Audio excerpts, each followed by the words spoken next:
This podcast is a member of the Place to Be Nation family. Visit us at placetobenation.com, the only place to be in your pop culture world.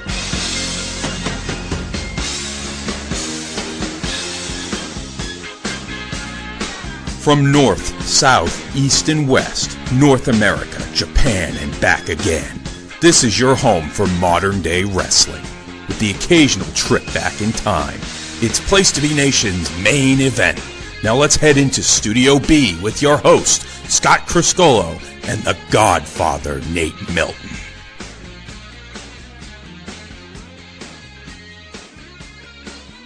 Place to Be Nation! Yep, we're still here. But WrestleMania took a long time to heal. Welcome to your home for everything modern-day wrestling. Here, there, and everywhere. Place to Be Nation's main event. I'm your co-host, Scott Criscolo. Yes, we took an extra week off scheduling issues last week, but we are back and better than ever with it's actually kind of a historic episode, the 125th episode of Place to Be Nation's main event. So a big occasion, and we're passing out the HGH to everybody in the room because 25 is one of those numbers, and we'll explain why in a moment, in case you haven't figured it out already. Anyway, we got a great show tonight. We're kind of in between in terms of WWE. We're kind of in between because we're like 3 weeks out from, or close to 3 weeks out, I guess, 2.5 from Money in the Bank, which is May 18th, right up the pike here in I-91, up at the XL Center in Hartford, that fucking toilet. And so in 2 weeks, at episode 126, we will preview Money in the Bank in 2 weeks because, of course, the show will be the following Sunday. So there's really nothing to talk about this week. We're not going to get into the rosters and all the crap. So we're going to have a little fun tonight. And yes, finally, since I feel like I've been promoting it for I feel like we've been pimping this for a month and a half, we will finally be diving into our next installment of the New Japan Classic Match Picks. And finally, we're going to talk about the bookends of the epic 720-day reign of Mr. Kazuchika Okada as IWGP Heavyweight Champion. Of course, he's the Heavyweight Champion right now in the real world, in current day in New Japan. But this is, of course, when the epic 720-day reign began. It started with a win in June of 2016 against Mr. Naito, and, of course, ended with that epic 2 out of 3 falls match when he lost to Kenny Omega. We'll get to that in the B block. But first, we're going to have some fun. Let me bring in my co-host. He's a co-host of the Kings of Sport. Highly recommend you support them on Patreon because they kick ass and give you a shit ton of content for it. A lot. I actually support a couple people on Patreon, including Graham Cawthon. But the guy, they're crazy. Stuff up the wazoo. So I highly recommend throwing a little scuttle, a little scratch their way because they've earned it. The Godfather, Nate Milton. What's going on, Scotty? It has been a while, not to spoil anything that may or may not be in the theaters, but it felt like we were gone, and then something happened, and now we may or may not be back, and I don't know who's still around with us. We've lost Steve Willie along the way. Yes. Will he come back? Who knows? But Willie left with the snap of a finger. But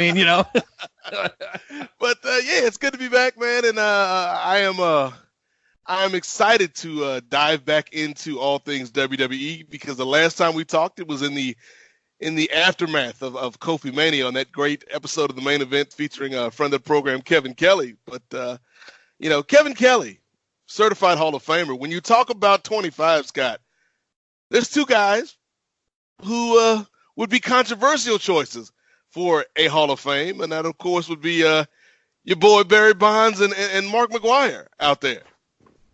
I know. It's a very controversial number. We can also talk about Pro Football Hall of Famer Freddie Biletnikoff, who was the MVP, if I remember correctly, in Super Bowl 11 for the 76 Oakland Raiders.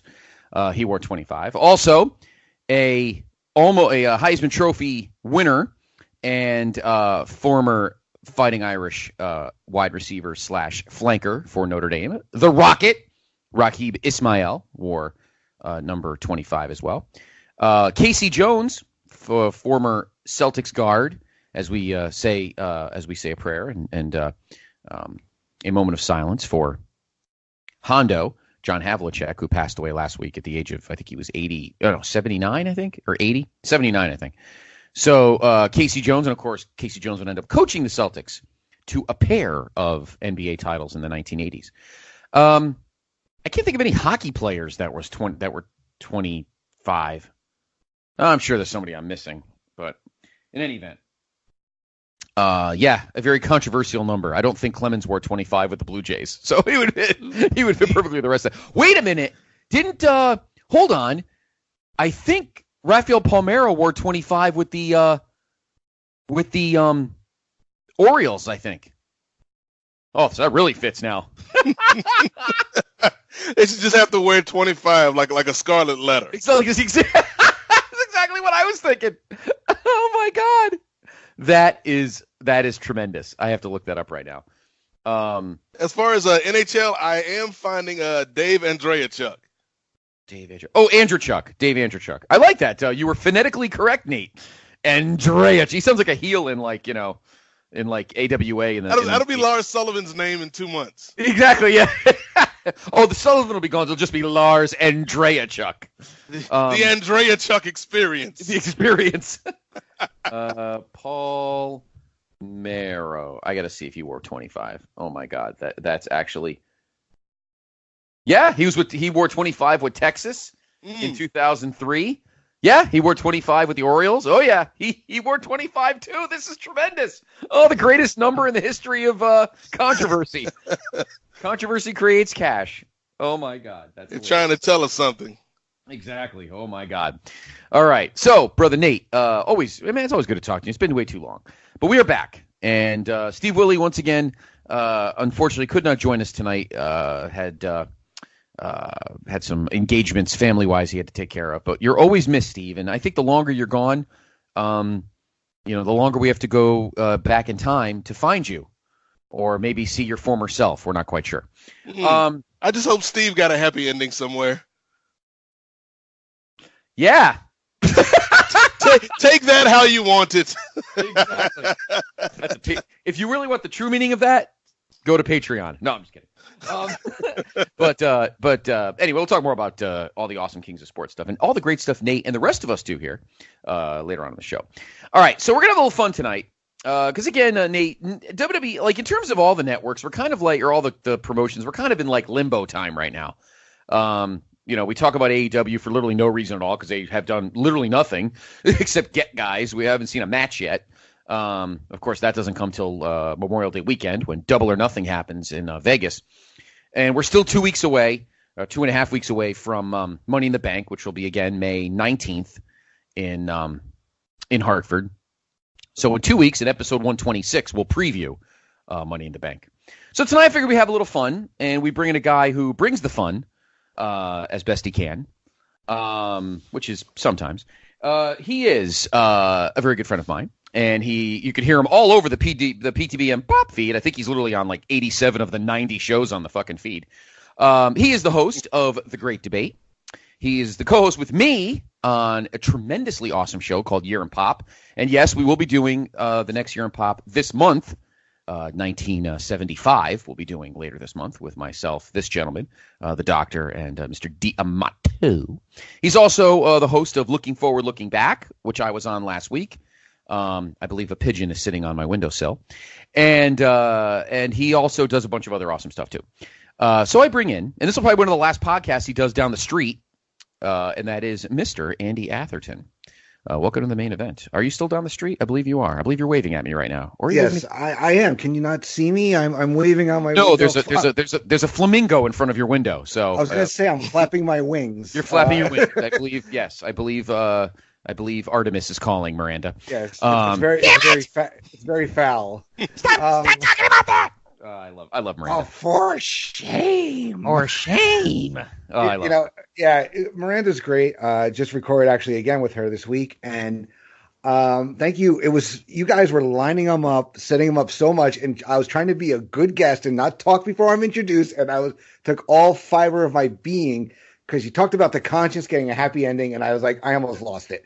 So, but to if I could just jump into 25s, let me talk about my and Mr. Rossero's beloved Yankees. A couple of first basemen. You know, I was a Donnie baseball guy. He was 23, and then after that, we got Tino at 24, and then we got. He could go on your list. You were just compiling the Giambino. Giambino, yes, I know. Although he was never proven though. I don't think, or maybe he admitted it. I don't know.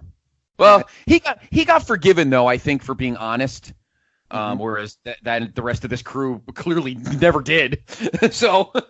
And then you had a guy who I probably would be a shocker if he touched the stuff, Mark Teixeira. Oh, Mark Teixeira, I don't think he ever did any of that. Well, look at he got like 1,000. Jeter. He was on the DL like 2/3 of the end of his career with the Yankees, so he obviously wasn't done anything.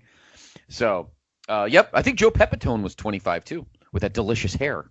So, let me think of any Mets that were 25. Keith Miller was 25. Ray Knight? No, he was 22. Anyway, I got to think. So, Andy, always a pleasure. Wow, you recorded a show this week? I'm fucking stunned.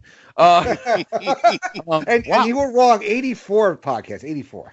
84, yeah, of course. All of them in the last 3 days. No. Is it just me, Scotty, or do Andy and Jenny remind you of Puff Daddy from 95 on the pop feed? Like, yes. All in the video, all on the track.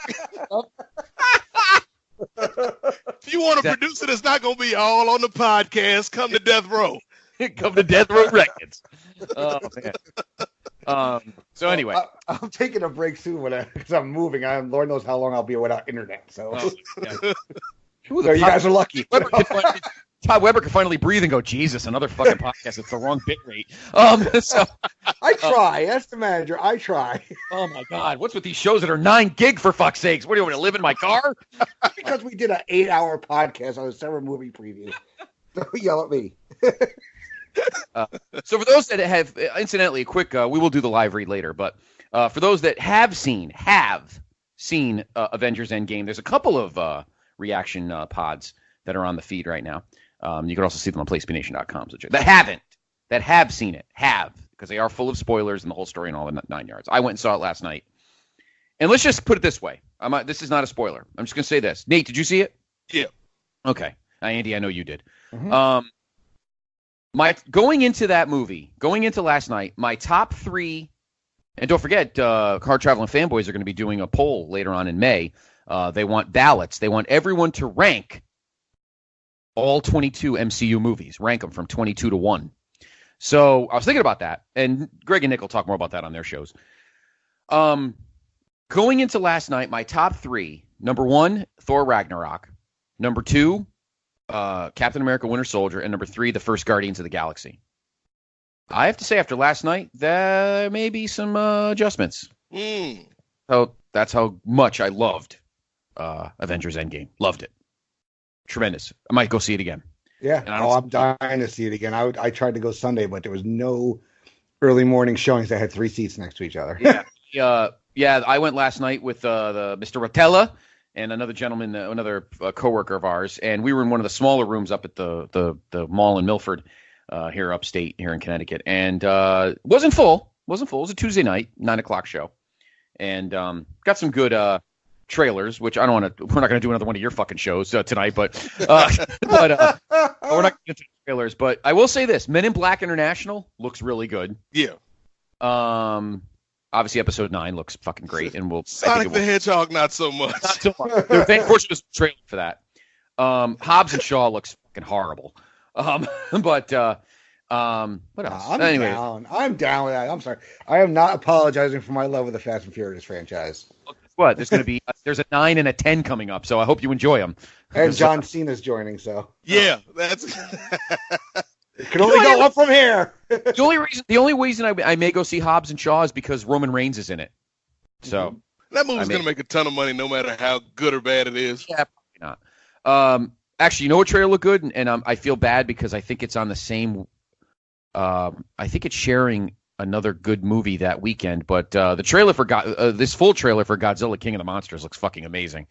So that looks pretty awesome. I think Rocket Man comes out the same. Yeah, all right. Well, that won't be a big deal then. Different audience. I'm pumped that Once Upon a Time in Hollywood's actually going to have its own weekend, so that's a good thing. It doesn't have to share with you know who actually gets screwed? Fucking Chucky. Fucking Chucky gets screwed because Child's Play comes out the same weekend as Toy Story 4, so that's going to get boned. Anyway, counter program.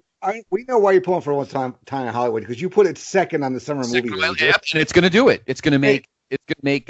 Look, some fucking Chinese movie made $700 million, and $7 million of it is in this country. It made $693 million in China. All right. Well, let me just get Nate's opinion. Okay, Nate, we did a little summer movie bet. Okay, you had to rank movies 1 to 10 domestic box office. Scott thinks that only Avengers Endgame is going to make more money than Once Upon a Time in Hollywood domestically. I'm done with fucking kids. I want the kids to turn to ash when they walk into Toy Story 4, and then they go to the ticket. So Once Upon a Time in Hollywood is going to be Toy Story 4, Lion King, Aladdin, Hobbs and Shaw. Oh yeah, we forgot about Lion King. That's going to be a monster. Yeah, I'm leaning. I had a good. You know I love you, buddy, but no, I'm doing anti. I want to slay the mouse. That's what I want to do. I want to cut the mouse's head off. Big swing, brother. Maybe it'll work out for you. I'm cutting the mouse's head off. I want like grown-up movies to finally do well. You know what? Kids have to stay home. They're going to have their own streaming service November 12th, and they can watch all these stupid movies at home. Their cheap parents probably won't even buy popcorn and candy for them either. They'll probably just throw them in the seat and shut them up while they're playing Candy Crush on their phones during the movie. But anyway, I thought nobody saw me. All right, enough movies talk. Anyway, go see Endgame. It's fucking great. All right, Andy's here for one reason, because we're going to steal his concept, because and of course, as we mentioned, he does a tremendous show here on the Place to Be Nation called The Great Debate. He does a ton of different topics on the podcast itself: movies, TV, sports, other stuff. But the one topic he avoids, and we appreciate that, is wrestling. First of all, because it's on the pop feed. But secondly, because we do it here.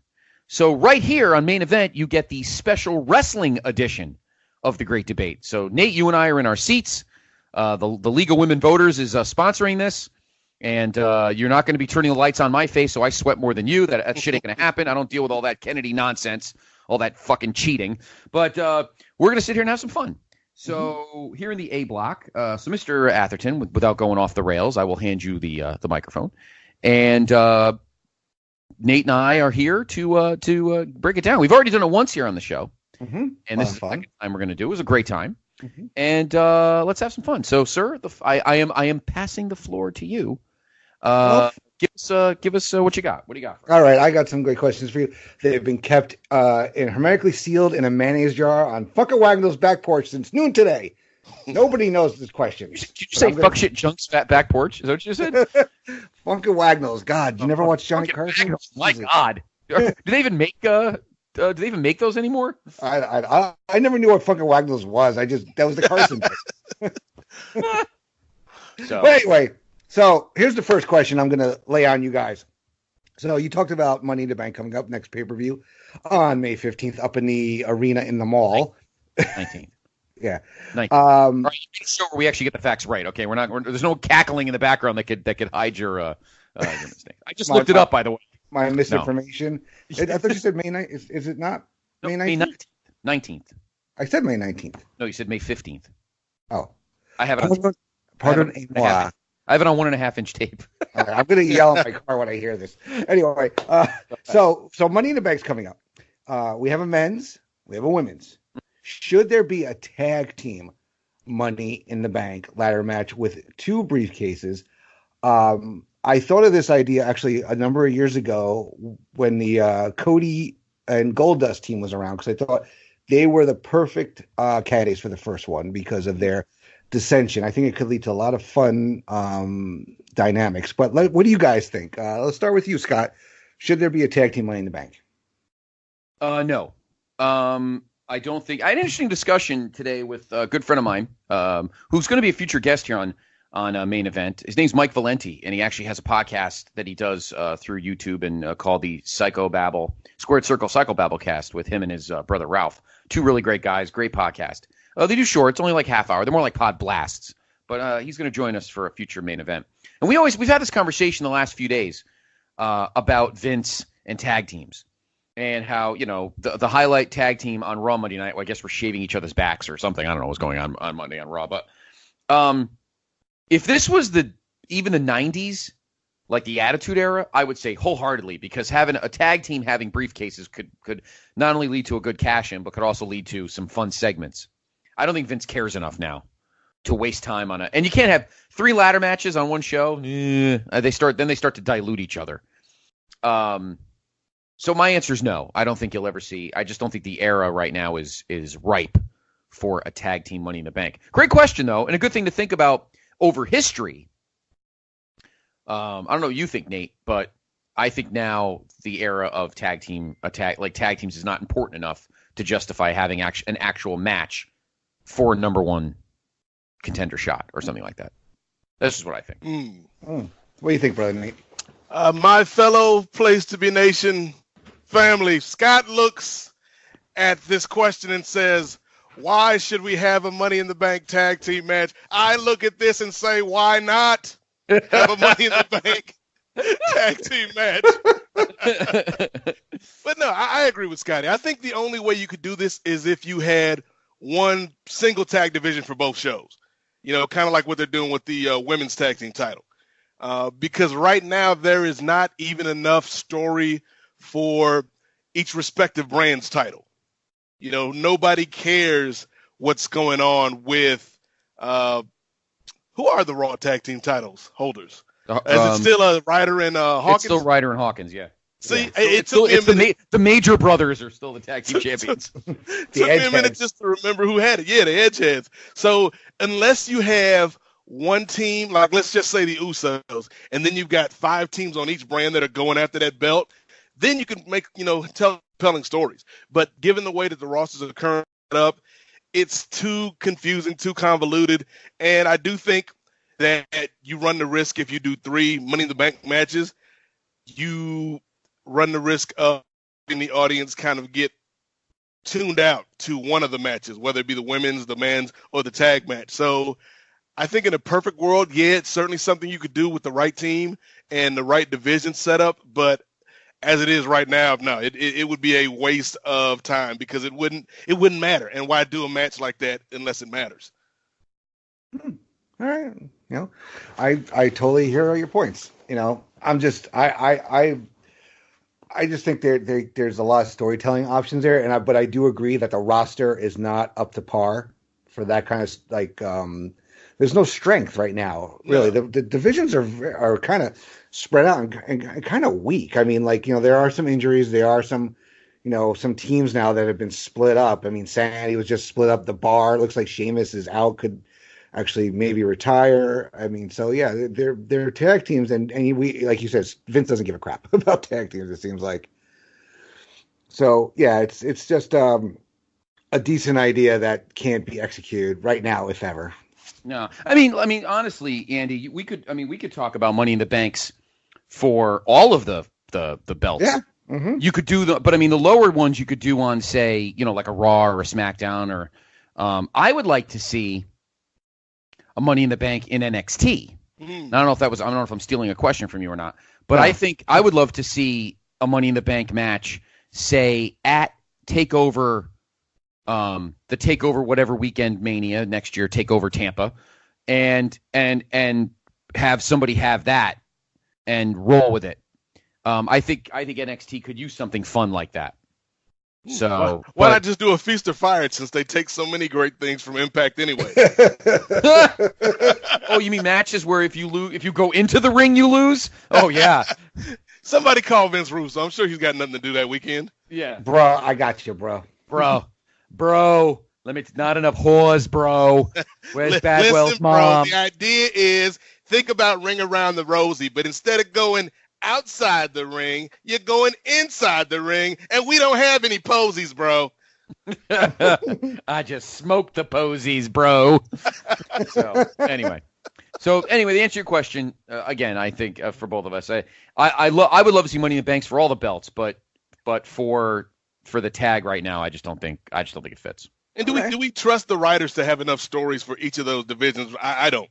No, I don't either. You're right. A lot of people not to trust, but anyway, good question though.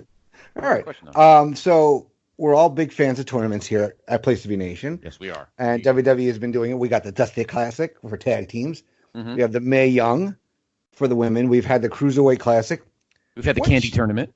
The Candy Tournament, the greatest song of the 80s tournament coming back. That's right. With Yes, a reboot. So what should be the next tournament? What would you guys like to see in tournament wise? I had an idea, a 6-man. Now I don't know about the name, the Freebird Invitational, since they seem to like to use Freebird rules a lot when it comes to 3-man teams. And if they did something like that, should it lead to the creation of 6-man tag belts? Oh my God. So it's like a 2-part question. What do you think the next tournament should be? And what do you think of having a 6-man tournament? And the follow-up question, which I don't think that will happen, but what do you guys think? Nate, we'll start with you this time. I think the next tournament should be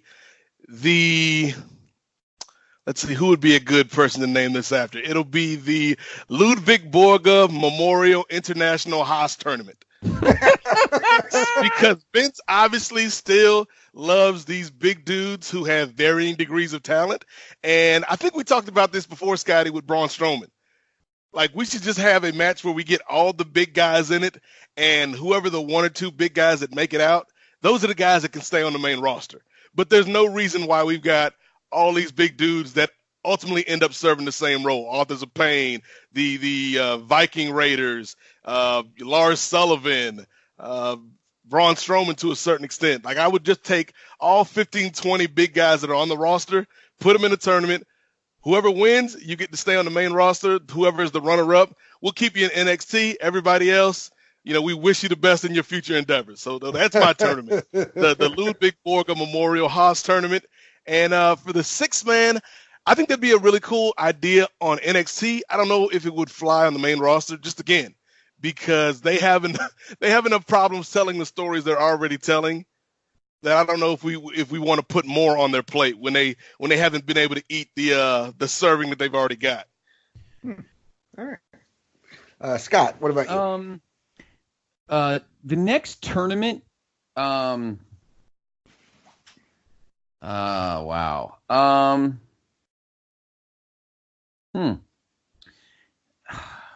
to say because we don't want to do more tournaments with belts because we've already said who knows if they even care.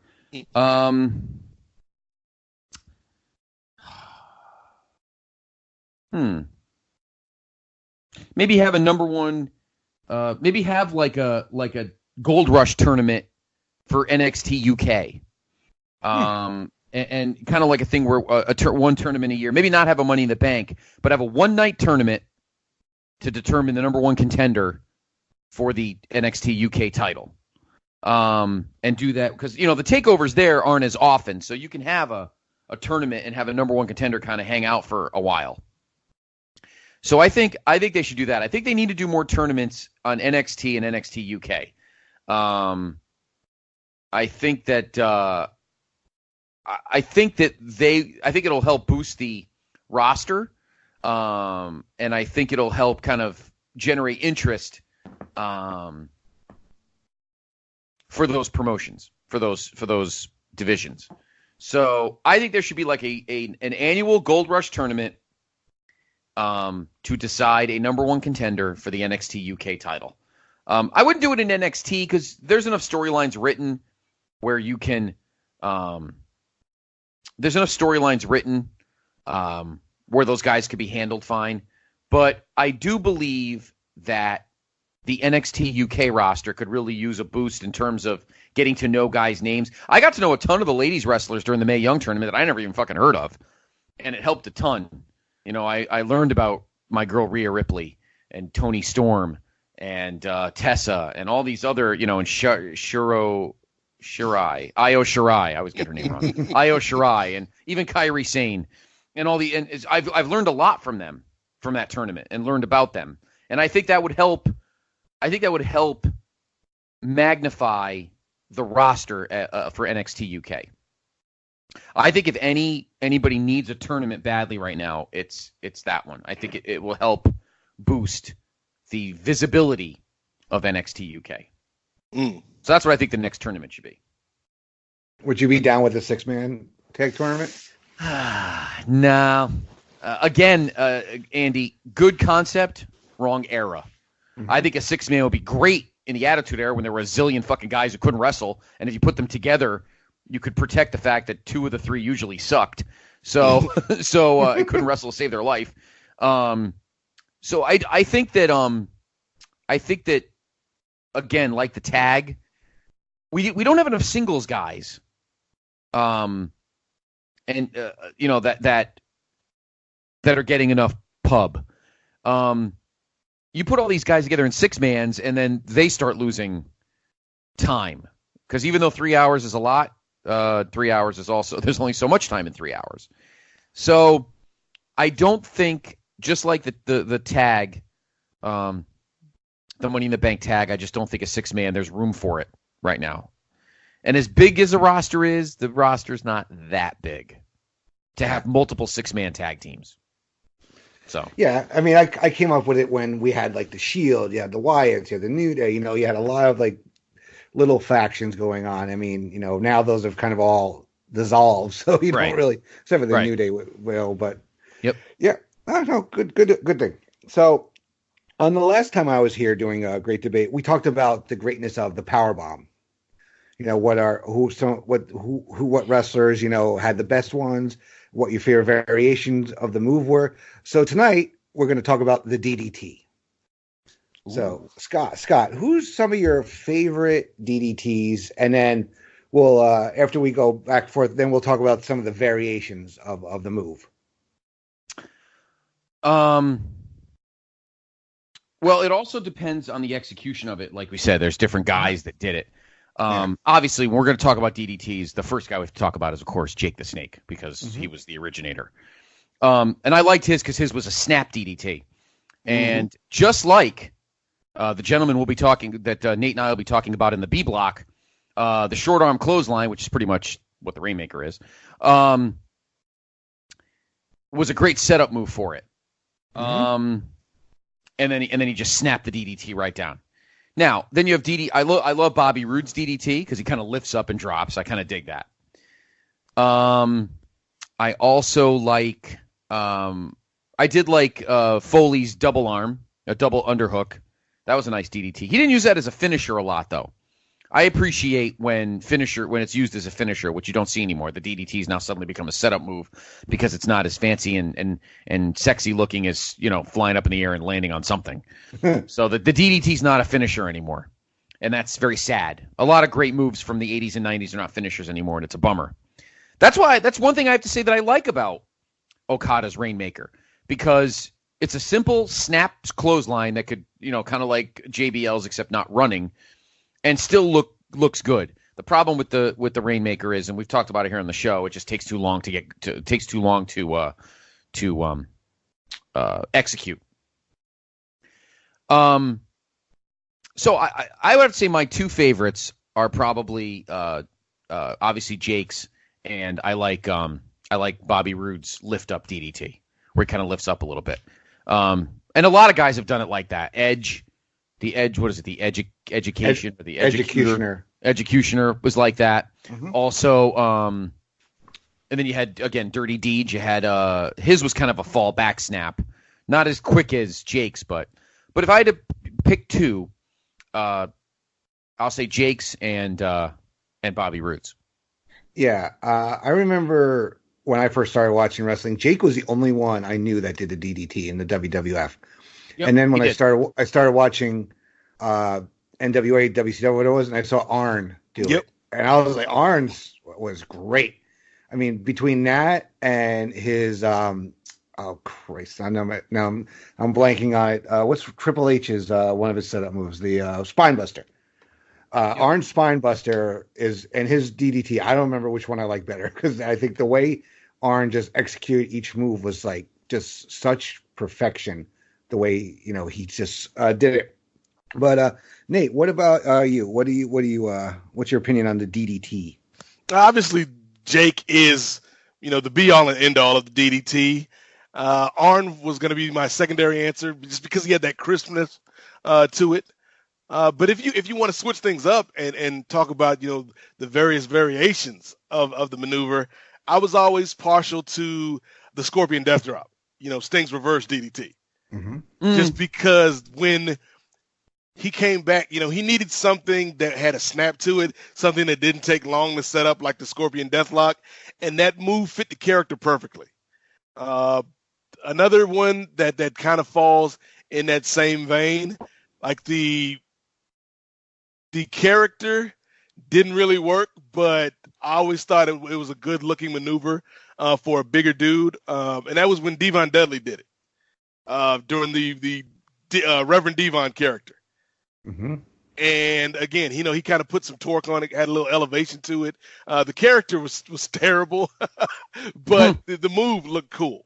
And at the end of the day, that's what you want, a visceral response to the move. So for the regular variation, obviously it's Jake and Arn are right up there. And then in terms of, reverse DDTs, I like Sting, I like Devon Dudley's. And, as much as people like to give crap to Randy Orton, I like the draping DDT as well. For more. Yeah, that's a good one.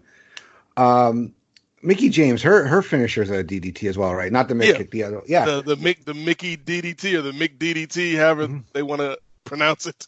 Yeah, I think didn't Paul London do one off the top rope also? Like somebody that's always been something I've been a fan of, those DDTs, the jumping DDTs, I guess they call them. Yeah, out of the corner. So also, do you guys have any particular DDTs like in a match in history? Because as we're talking, I just remember the time when Arn turned on Dustin Rhodes in the middle of a match, in a tag match. He just walks in the ring and turns around, just DDTs his own partner right there. And today that always sticks out. Or any particular Jake DDTs, maybe that you guys can think of off the top of your heads that were particularly the one where he almost killed Steamboat on that Saturday Night's Main Event, where his brains were splattered on the Providence Civic Center floor. That's one. The one you're talking about though, Andy. Help me out, Nate. Was it Slamboree 94? That sounds right. I think Slamboree or Spring Stampede. It was when Arn, right before Arn joined the Stud Stable, because it was him. It was Arn and Dustin against. What was it? Funk and what's his face? Bunkhouse Buck, right? Yeah. Is that what it was? Yeah.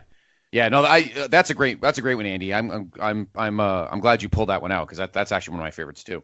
One DDT that always comes to mind for me is the one that because you can hear and Steamboat has said in interviews that he wanted to hit flush on the cement. Like, don't cushion me. I want the fans to hear my head hit the cement. I'm thinking to myself, Ricky, what the fuck is wrong with you, dude? And Jake's like, all right, whatever. Then he fucking dropped him, and you could hear it sounded like a fucking watermelon. I mean, it was not pleasant at all. That's a favorite of mine. What's the one Sting? What did he do it to Nash on that one promo? Or there was one, I think, on a Nitro. When he came down on the thing, maybe. I don't know. I know he got Hall good once during the NWO angle. Another one that I'm just thinking now that we're kind of talking it out, another underrated DDT practitioner was Michael P.S. Hayes. Yes. Particularly when you're talking that world-class era. Yep. He actually dropped one on Iceman King Parsons today on an episode from 1983 that I watched. There's a guy that I loved, Iceman King Parsons. He was awesome. And that goes back when he was a jobber in Mid-Atlantic, literally the year before. And then there's a guy that Mid-Atlantic didn't really know what to do with. He kind of they called him just King Parsons. And then literally a year later, he shows up in World Class, and he's like Iceman, and he's fucking great in World Class. They love him. He's basically ostensibly the number 2 babyface for a good while behind the Von Erichs. Pretty much. Yeah, no, you're right, pretty much. Didn't the Steiners do a double team top rope DDT move that almost killed people half the time for a little while when they first came in? That was the Bulldog. No, that was a Bulldog. Yeah, that was a front. Yeah, it was a Bulldog. Yeah, because that was the one. That's how Buff Bagwell got jacked up that one time. Yeah, that was so scary. Anything the Steiners did was fucking scary. Yeah. Awesome. Yeah. Any others you guys can think of off the top of your heads or no? I mean, if I could... Wasn't there one, Nate, that did Orton do one to Kofi at the Garden, or was it maybe the '08 Rumble? Didn't he do one off like a? Didn't he do one off like a? Like a riser? No, maybe I'm thinking of Jeff Hardy and Orton, and that wasn't a DDT. Never mind. No, that wasn't it. It was something else. It was during like wrong the guy, wrong building, wrong everything. It was whatever. Jeff Hardy threw himself at something, and everybody cheered. Even though it wasn't a move, it was just throwing something. Anyway, but I liked Orton's. I like Orton's because that Orton's is like legitimately dangerous. I think if you do it wrong. Yeah, the two that come to mind, the one you said, Andy, the Arn one is pretty awesome. Jake's where he smacks Ricky's fucking head at like a watermelon on the cement. That was at the Providence Civic Center, actually. And there's a few, and I'm sure Nate can remember better than me, there's a few decent Sting reverse ones that are pretty cool, too. Maybe the Hogan at Starrcade 97, maybe just because of the pop. Yeah, and I just loved that he, like the way he would execute it, particularly when he's coming down from the rafters with the jacket and everything, like that fit the character. And it was a good, whoever gave him that move in the back, like that was a smart idea. Rather than having him go through the lengthy process of setting up somebody for a Scorpion Deathlock. What do you think? Now, Ambrose, you mentioned him, Scott, I think. Dirty Deeds. Now, I was watching one of those WWE Top 10 things, and they had the Shield title wins. I forgot that the Dirty Deeds was actually a front DDT. Like, he would hold the guy like in a headlock and then go forward with the guy. And then he eventually turned it back into the double hook. Which way did you like better? I mean, that was pretty neat to execute. It was one of, I mean, I've said it was unique. Yeah, I've said numerous times on our show and on other shows that in terms of like work rate, in terms of move sets, I'm not the biggest Dean fan. His move set never really impressed me. But that's a good move. That move I like. There's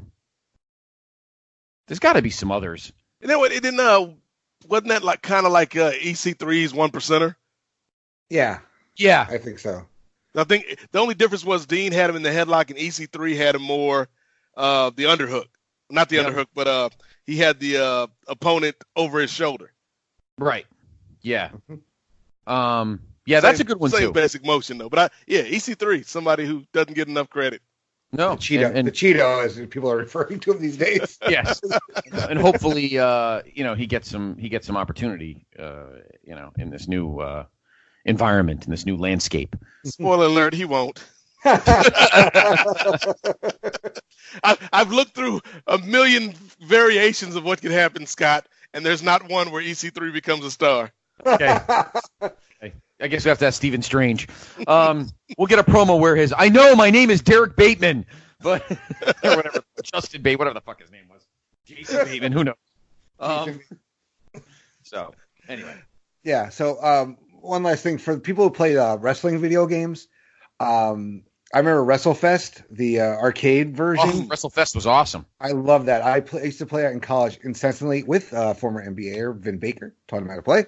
Up at the University of Hartford. But I would love because you could play a couple of modes. You would do the Royal Rumble, or you could do the tag team where you would do like a tournament, and you'd have to get up to face the Warriors or the Legion of Doom.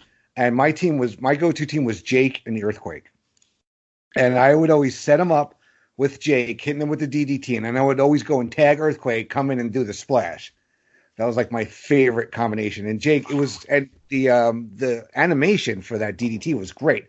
It had the pause, everything. That was one thing about Jake's DDT too. It was that pause that just the crowd just like knew what was coming, and it's like, oh shit, and then boom, he would just snap it. Yep. So awesome job. So I've seen some talk of this online and in chats. But let's see what you guys think.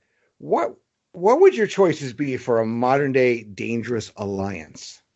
That great faction from WCW. Nate, who would you put in a modern day Dangerous Alliance? Who would the the manager be, or managers? And give me your stable breakdown. Interesting. Okay. I'm going to take a different spin on the Dangerous Alliance and have a little fun with it. And let's come up with a POC Dangerous Alliance. So my manager is going to be Stokely Hathaway, or whatever they're calling him in NXT these days. Court Moore. Okay. Yeah. Which is terrible. Like, why? Yeah, I know. At least keep the Stokely, because that's memorable. It is. But Stokely Hathaway would be my manager. I would have LAX, Santana, and Ortiz as my tag team. Because they had a phenomenal run this past year, particularly the match from Rebellion this past week against the Lucha Brothers. So LAX would be my tag team. I would have, give me Keith Lee as my muscle. Keith Lee's my enforcer. And let's see. You know what? Scratch that. Keith Lee's out.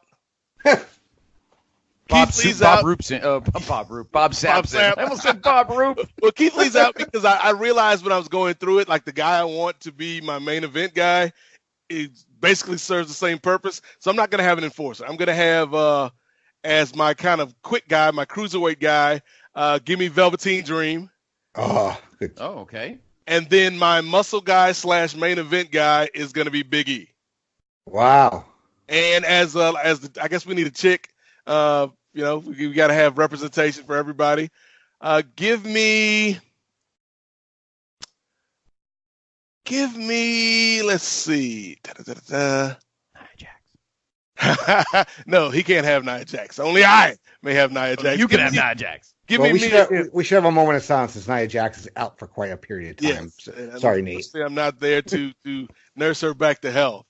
But yeah, give me Mia Yim. So I got Mia Yim, LAX, Big E, Velveteen Dream, and Stokely Hathaway as the manager of my new Dangerous Alliance. I like that. That's pretty cool. Like Scott, that. what about you? All right. Well, it is a Dangerous Alliance, so my manager is Paul Heyman because it is. My main hey, Medusa's still out there. I know, right? Oh, yes. All right. I'll go like Nate. I'll go in his order. So what did you do first? Your tag team? My tag team is the Revival. My what'd you say next? Your either muscle. Cruiserweight or muscle guy. My muscle guy. Be a good muscle guy. I was gonna say Samoa Joe, but nah, I don't think he would fit. I'll get back to the muscle guy. My female wrestler, although you don't want to see her in a faction but she would just be so good in such a high-end not sleaze, but like a high-end kind of Regal, would be Charlotte. Yeah. But I hate to see Charlotte in a faction because she get forgotten. Although maybe she wouldn't be if she's the best woman on the roster. She might overshadow the main guy. Oh, that's true, yeah. My cruiserweight would be I gotta think about this. Great question, Andy. I think it would take more than a 2-minute answer, though.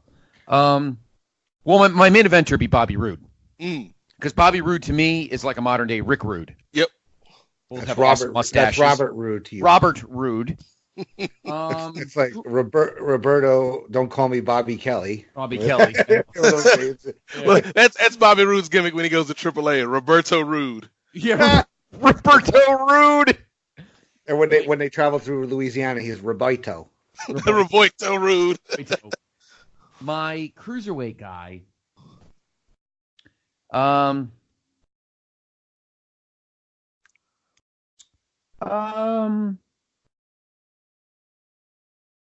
Maybe Cedric. Or possibly, I wouldn't say Buddy Murphy's too big. Well, not too big, but how's heel Cedric? I've never seen Cedric as a heel, so from what I've seen, he's only been a face in WWE, correct? Yeah, I'm trying to remember. Was he a heel in ROH? Or am I thinking? I might be thinking more ACH than Nate, right? Because Cedric wasn't really a heel in ROH, was he? No, I don't think so. No, maybe he wouldn't fit then. ACH would be a good choice too. I love ACH. I may have to go outside the box on this one. Interesting. You know, I think would actually be pretty good in a dangerous alliance, and I think it would help protect maybe his oddness. Are we going outside the box? Like, can I pick? Is there a quality here? It's my segment on your show, man. That's true. The second part of that is the more important part. It's your world. I'm just living in it. That's right. Yes. Close the window before the pigeon comes in. I'm close to the beach. I got seagulls. Fucking Chucky. I will say. We gotta explain this to Nate at some point. What's going on? Because I think would be a great Dangerous Alliance guy, Kenny. I think Kenny Omega would be a great, because he's got that regalness about him, and he can be kind of a even though he's a little, he's a very unique character in New Japan. I think he would be, I think he would fit kind of a promotion of excellence, like a Four Horsemen. But definitely my main eventer is Bobby Roode. Definitely my woman would be Charlotte, and my tag team would be the Revival. I just can't think of a cruiserweight or a muscle guy. I wouldn't say Braun Strowman. The muscle guy's tough because you want a guy that could fit the mold of that type of faction, and there's nobody in WWE right now that really fits that. I might be wrong. There's probably somebody, but I don't know. Otis. Otis. Walter. What about bring Rob Terry? Oh, Walter wouldn't be bad. Rob Terry, huh? How about that? Don't bring what's his name? Robbie E. Robbie E. He sucks. Easy E. God rest his soul. Yeah. That's what I'm going to go with. The only thing I can't think of is a good muscle guy and a cruiser. But I mean, there's a ton of cruisers too. Well, you need that kind of like that smart ass little guy that like, hey, come on, he like hides behind the big guy. How about that dude in NXT UK with the fucking mod outfit? What the fuck is his name? Ronnie Mod or something? I was gonna say Ronnie Vod, but that's certainly not him. What the fuck is his name? Who's the guy in NXT UK? Wears like the Austin Powers looking outfit. What the fuck is his name? Blanking. I don't know. I've only watched UK a couple times. I can't think of his name. Anyway, I would at least have Bobby Roode, Charlotte, and the Revival in this Dangerous Alliance. The cruiserweight and the muscle, I have to think about. Oh, see, now that you bring up NXT UK, I'm going to amend. Sorry, Mia Yim, you're out. I'm bringing Jenny in. Oh, I think Jenny is, in terms of character work, the stuff that you could play off between her and Stokely would be amazing. Yes, it would be. I agree. That's a good question, though, Andy. I'm glad you brought that one up, because Dangerous Alliance has always been is clearly one of the top like 3 or 4 greatest factions ever. Mostly because every guy in that faction was, fucking awesome. Yeah. From Arn, Larry, fucking Austin, Rude, Bobby Eaton. I mean, who was not to like in the fucking Dangerous Alliance? I mean, seriously. That's a good question. Yeah, the dual mouthpieces of Paulie and Medusa. Medusa, yep, absolutely. I agree. All Good question. Cool. So, all right, we're gonna play a little game before we get to the rapid fire. It's called Active Roster Legends Deal Hall of Fame. So what I'm going to do is I'm going to give you some names, and you tell me if they'll ever be on the active roster, or they'll ever have a Legends deal, which I don't know who's got a Legends deal, who doesn't. I'm just putting it as a third option. And Hall of Fame, whether you think they'll ever, get that far. Okay? So we'll just go around. We'll start with you, Nate. Well, he's calling himself Johnny Impact these days, but will we ever see John Hennigan in the WWE on the active roster, or will he ever be signed to a Legends deal, or maybe one day in the Hall of Fame? What do you think? No on the active roster. No on the Legends deal. Now that's where they could just like get the likeness, like they do figures, they do appearances, right? Stuff like that. That's really what that is. Or they could, or they appear like on programming, like for like whatever. That's really okay, what. So they can go other places though. They can go other places. I'm gonna say no Hall of Fame, no active roster, maybe Legends deal. All right. Scott, what about you? What do you say about John Hennigan? I'm going to say Johnny, whatever. I'm going to say yes, active roster, because everybody forgives everybody. I mean, for Jesus Christ, Jeff Jarrett's in this company now, and Jeff Jarrett literally like foisted money out of Vince's pocket in 1999. So I think active roster, yes. Legends deal, no, and Hall of Fame, probably not. Okay. Maybe he'll induct the Miz. That would That's work. true. Yeah. All right. Scott, Jay Lethal. Active roster, no, probably not. Legends deal, yes, because I think WWE can make money off a Black Machismo figure, and Hall of Fame, no. All right. Interesting. Nate. I'm gonna say active roster. Unfortunately, no. Just being cold and callous about it, they've already got, in Vince's eyes, 2 or 3 Jay Lethals on the roster. So why do I need another one? I've got Ricochet over here, and I got Xavier Woods. Yeah, I got Xavier. I got a whole stable full of Cedric. Yeah, I've got Jay Lethals I'm not even using. Apollo Crews. I like how now Jay Lethal is just a euphemism for Vince for black wrestlers. Got all these Jay Lethals. I got Naomi. She's a female Jay Lethal. I've had guys like the Junkyard Lethal. Harlem Lethal with Booker T and Stevie Ray. That's Lethal. That's the lethal truth. The lethal truth. That's not how it works, Vince. But no to active roster. No to Hall of Fame. I guess if we're saying Legends deal, does that mean somewhere down the line WWE acquires the ROH library? Possibly. Yeah. And I also think that sometime down the line, Lethal could come in as an NXT trainer. You know? That's a good point. Yeah. I think I'll go the same way I went with Johnny and say no, maybe no. All right. Kind of a trend here because these guys, Impact is really the only, where I'm getting some of these names from. But Nate, the Briscoes. Ooh. The Briscoes, if this were 5 years ago, I would say active roster definitely. But they're a little bit older. They're still good, but they're a little bit older. And we just saw, Scotty mentioned the Revival. We just saw what they did with a perfectly good kind of throwback tag team that they didn't do a whole hell of a lot with. Mm-hmm. So I'm going to say active roster, no. Legends deal, I'm going to say yes, because you can't, and I think Kevin Kelly spoke to it when we had him on the program last time. You can't talk about tag teams over the last 10, maybe even 15 years without talking about the Briscoes in North America. So I think they'll be involved somehow with the WWE because they are the current custodians, historians of wrestling. So I'll say yes to Legends deal and no to Hall of Fame. All right. Scott, what about you?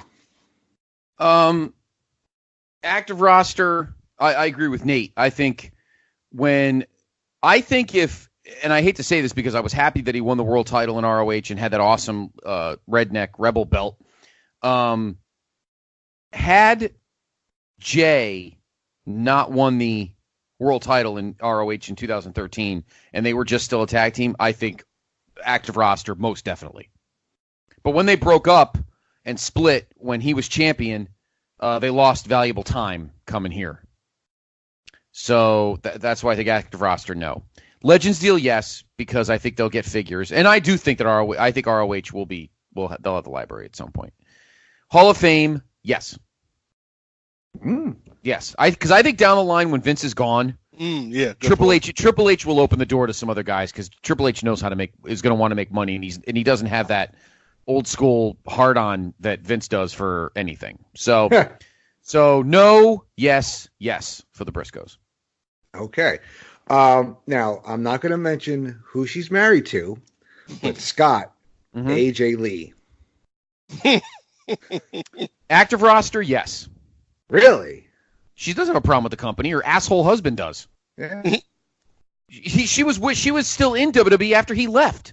that's true. Well, she was under contract. Yes, she wasn't Right, but apparently she had no. They like her. She had no issues because she's a team player. He's a dickhead. Mm-hmm. So, and this is a guy who owns like 7 Punk shirts. So I'm not. I've never always been a Punk hater. The whole thing with Colt Cabana has really soured me on Punk. Like he could turn on his best friend because it doesn't suit CM Punk's needs. But anyway, active roster, yes. Legends deal, yes. Hall of Fame, maybe. Okay. But I would lean more towards yes. Now that you said yes, you think she? Could you imagine her and Alexa? Yeah. What a feud that would be. I think AJ would thrive on this roster. Alexa, stop. Sorry about that, guys. That was fucking tremendous. That was a moment of bliss. Except you need to adjust your Alexa and have it in Miranda voice. That would be even better.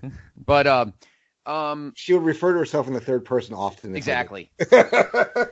Alexa says. No. Because I think AJ's probably like, man, why didn't I have this roster? Instead, all I had was Caitlyn and a bunch of whores, and a bunch of like slutty looking hacks. Whereas this roster, she had Paige. That was it, and that was towards the end. Mm-hmm. This roster now, she would thrive with this roster. I think Alexa and like Sasha, not Alexa. I'm sorry. Now I got Alexa in my head. AJ and Sasha, AJ Bailey, AJ Becky. I don't know about AJ Charlotte, although that might work like in a big wrestler. I want to say big boy, big wrestler, little wrestler kind of thing. But so I think eventually, I could see her on the active roster. Although of course, maybe Punk will divorce her because she thinks he's turning on her or whatever. Legends deal definitely. I think Legends deal. I could say yes to whoever you say because I think Vince will have the company will have no problem making figures and shit. Hall of Fame, yeah. Yeah. Okay. Nate, what about you?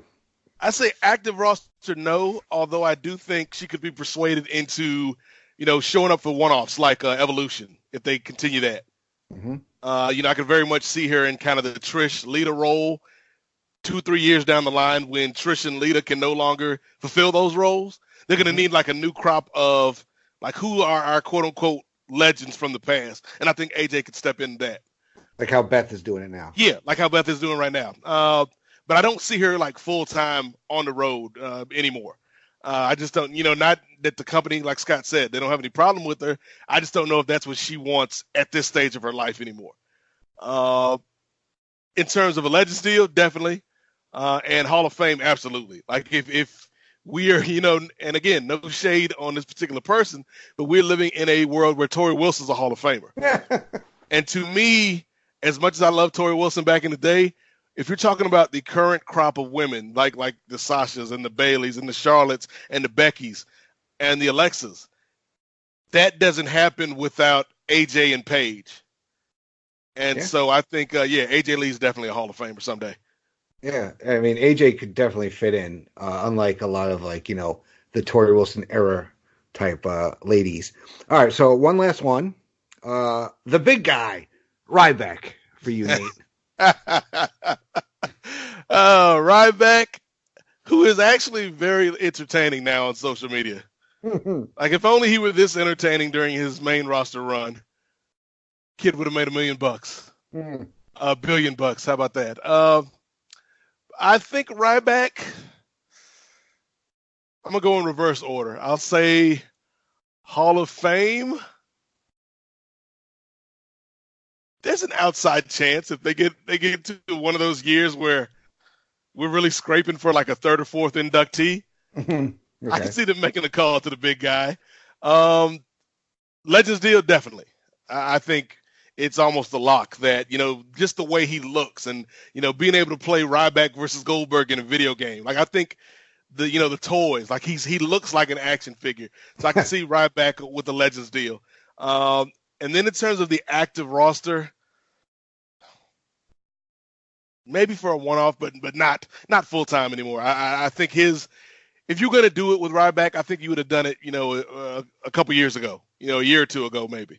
but I think his time is kind of like the evolution, no pun intended, of the main roster has changed, and I don't think Ryback fits as well with this current crop as he would have maybe a year or two ago when Roman Reigns was the guy getting a lot of the shine and Braun was getting a lot of the shine, and Ryback could have fit in with those guys. All right. Scott, what about you on the big guy?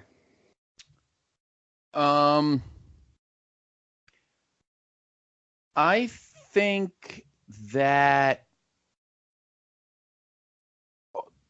definitely Legends deal because again, I think they want him to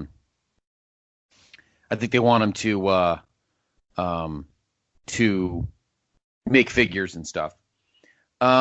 Active roster only if he comes back as Skip Sheffield. No. No. Active roster, no way. No way. They don't trust him anymore. Hall of Fame, nah. No. His career was never even close to Hall of Fame. And never will be. No. All right. Cool. That's a nice fun game I wanted to try out though. A little different. Mm-hmm. Okay, cool. So you guys ready to move on to some rapid fire? Yes. Back and forths? It's my favorite. Hey, whatever it takes, Andy. Whatever it takes. Rapid fire happy endings. It'll be a snap. You know what I'm saying? All right. We're gonna start with the Godfather again. Nate, we're talking about the Frog Splash. Rob Van Dam or Eddie Guerrero? I love RVD's Frog Splash because to me nobody sells the impact of a Frog Splash better than RVD. Mm-hmm. You know, if you're thinking about the move logically, it should hurt like that. But in terms of pure poetry and the solid connection, nobody's better than Eddie. Yeah. Scott. Eddie. Because here's a guy who did I know he was a high flyer, but he was a bigger high flyer. So it's one thing to have like 180 pounds land on you. It's another thing to have like almost 235 probably land on you. I mean, when he landed on you, you felt it. Mm-hmm. So for me, Eddie. Yeah. They were very different, though. I mean, like, Rob would go up there, and he would perch and kind of get the crowd all up, and then he would hit that height. Eddie would just get up there, and as soon as he got on that top turnbuckle, he flew. Like, there was no hesitation. I still remember his first night in WWE, what happened. Yeah, he snapped his elbow. Yeah. It was not pretty.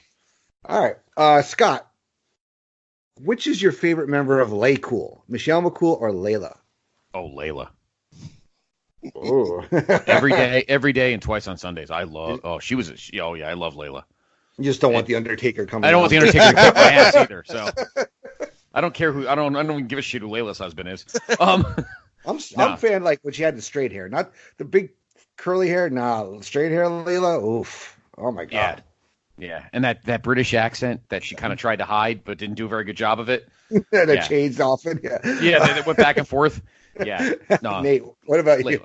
No question, Layla. Like the character, the look, like Scotty said, you know, you got this hot black girl with this British accent. It's like, oh, is she related to downtown Julie Brown? Like, yes, Layla all the way. Oh, downtown Julie Brown. It's like, what's her name on Legends of Tomorrow right now? Oh my god. Yeah, Maisie Richardson. Yes, I get to hear her accent all fucking day long. Or like Tessa Thompson. Oh my god. Yes, as Valkyrie. Yes, as Valkyrie. Absolutely. All right, Nate. In terms of crowd pops, what gets you going more? A run-in or a hot tag? I'm gonna go with the run-in. Like the hot tag is cool because you have the suspense, you're building it up, but the run-in is the element of surprise. So I'll go with the run-in. Awesome, Scott. What about you? Definitely the run-in. Particularly if it's a huge return. When you talk about one of the biggest pops of all time, you're talking about Austin running in on the Mick Rock match in Worcester. I mean, that's probably the most epic pop of all time. Hot tags, they're quick, but they vanish fast. Yeah. Run-ins, the pop could last for minutes depending on the situation. Yeah. So I have to go with the run-in too. Okay. All right, so we're going to talk gimmicks. Amateur wrestling-based tag teams. So that means we're going to go World's Greatest Tag Team versus American Alpha. Scott, what do you say? Oh, Shelton and Charlie in a heartbeat. All right. I would have loved Gable and Jordan if they never broke up and Jordan wasn't Kurt's illegitimate hornswoggle. Then we would have been fine, but no. Let me tell you something. There was a stretch in 2003. They were probably the best tag team in the world. And we can go back to the other divisions at the time. Impact was just, Nate, you and Steve and I are going to get into 2003 TNA soon. And I don't think there was any team. I love America's Most Wanted, but they didn't wrestle like Charlie and Shelton did. No. I'll take World's Greatest Tag Team all the time. They were that good. They were that good. Nate, what about you? Yeah, with all due respect to the Steiner brothers and the Varsity Club, I will have to agree with Scotty and say World's Greatest Tag Team. I think had they been allowed to mature and had they not been split up and had Jordan not gotten hurt, there's the potential there, because I do think they were really good in the ring, and the matches they had against like the Usos and the New Day were really great.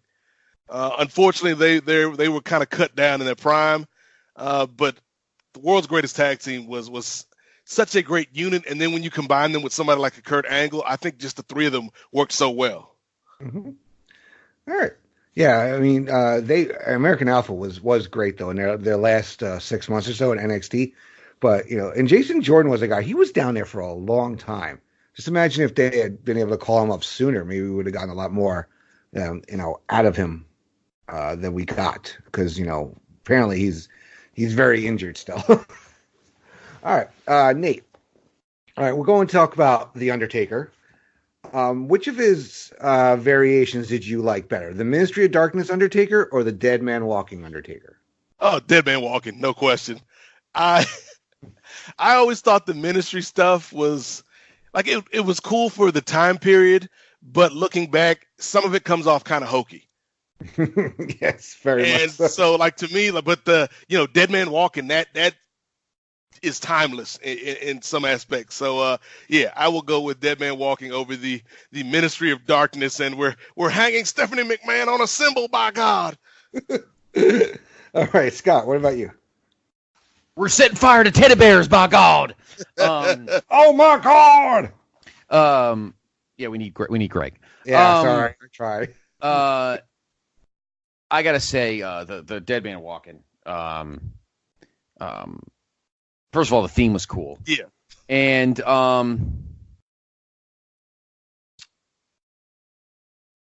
he didn't have like a ton of fantastic matches in that stretch. You could argue maybe the best match he had in the Dead Man Walking era was probably him and Brock at No Mercy 02. Was probably his best match in that stretch. But the Ministry of Darkness was good only because the theme was good. Yeah. It was like, when they rocked up Taker's theme in '98, it was sorely needed and was pretty damn awesome. But I guess it depends on the kind of matches you're looking at. Yeah. Honestly, I think I liked American Badass Taker more than Ministry Taker. Well, let's put it this way, Andy, because there's different types of Dead Man Taker. You're talking like, 90s Taker, post WrestleMania 20 Taker. So there's a lot of different types of Dead Man Taker you could go with. The Ministry of Darkness era I'm thinking of is more, I guess, 98 into most of 99. And even though none of the matches were any good because he was wrestling hurt most of the time, the entrance theme was pretty fucking cool. Yeah. Now, setting teddy bears on fire, that's probably going a little it's going a little offensive to the Parents Television Council to set animals on fire, but even if they're inanimate. That question probably needs to be broken down even more, I think. Yeah. Well, it could be, part of Taker's evolution, so to speak. One day. Who knows? When you want to have your 11th show on the Place Be Nation. Well, actually, no, it wouldn't be on the pop feed. That, as Mr. Capel would say, is called a soft tease. So, A vague I'm soft. leaving that there. Anyway. Yeah, no, that's a good. You're quite right. You're quite right. All right. We're going to talk factions. So we got some cult type factions over the years. Scott, Wyatt family or the Flock? Oh God. Can I have neither? No. No, I have to go with the Wyatts just because they were the Flock was a bunch of absolute fucking losers. I mean, think about it. Raven, all right. Kidman with fleas. You had fucking, what was it, Van Hammer? What other fucking scrubs were in the Flock? Yeah, Scotty Riggs. Scotty Riggs. Yeah, no, I would take the Wyatts in a heartbeat. Yeah, sick boy. Sick boy. I know. What do you got? Fleas like Kidman? No, I'd take the Wyatts in a heartbeat. All right. Nate? Yeah, as much as I hate to say it, the Wyatts almost by default. I actually enjoyed like the Raven hack chastity thing like they had for like months in WCW over the Flock, because at least the stories were interesting. Right. At least like the whole thing is like Raven knows he's in on the gimmick and he's like this depressed Ferris Bueller type of character. And like, okay, at least they were trying something. The Flock was just like the WCW ripoff of a much better group in ECW. Yeah. So yeah, for that reason, the Wyatt and the Wyatts were cool when they first started. They just had no idea what to do with them when it came to big matches. Yep. That sounds like a theme. They were a great thing, but they didn't know what to do with them. All right, Nate. We're going to take the New Age Outlaws out of this, but we're going to compare a couple of Billy Gunn teams: the Smoking Guns versus Billy and Chuck. Smoking Guns. They had Sonny. Only for a short time. They didn't have her the whole time. I said what I said. Sonny was the village bicycle. So in many ways, I'm reclaiming my time, Andy. She managed the Guns. She managed the Godwin. She managed the LOD. Hey, if we don't get Sonny with the Guns, we don't get Sonny getting slopped by the Godwins. So yeah, that's true. Scotty, what about you? Believe it or not, Billy and Chuck. Better theme. Oh. And actually, I in all seriousness, actually, Billy and Chuck were actually a very good tag team. They were a decent team, yeah. Yeah, they had some good. They kind of carried in 2002, and their theme is so good. And the best line by Billy when they were doing the ceremony: "If I was going to marry a guy, you think I'd marry Chuck?" And they did, like, that ceremony gave us one of the greatest moments. You talk about surprises, right. Andy. Oh, my God. WWE history when Bischoff pulled off the makeup. 100 years or 18 months or 3 minutes. And he goes, and then the Bishop, because the best part is right there when he goes from the old man voice and then the bit. Wait a minute!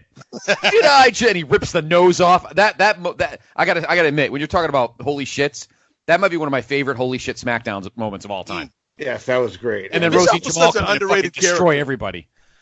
Bischoff in general, absolutely. Yeah, as a character on WWE TV, I don't think he gets enough credit. No, I don't think he does either. I agree with you 1,000%, Nate.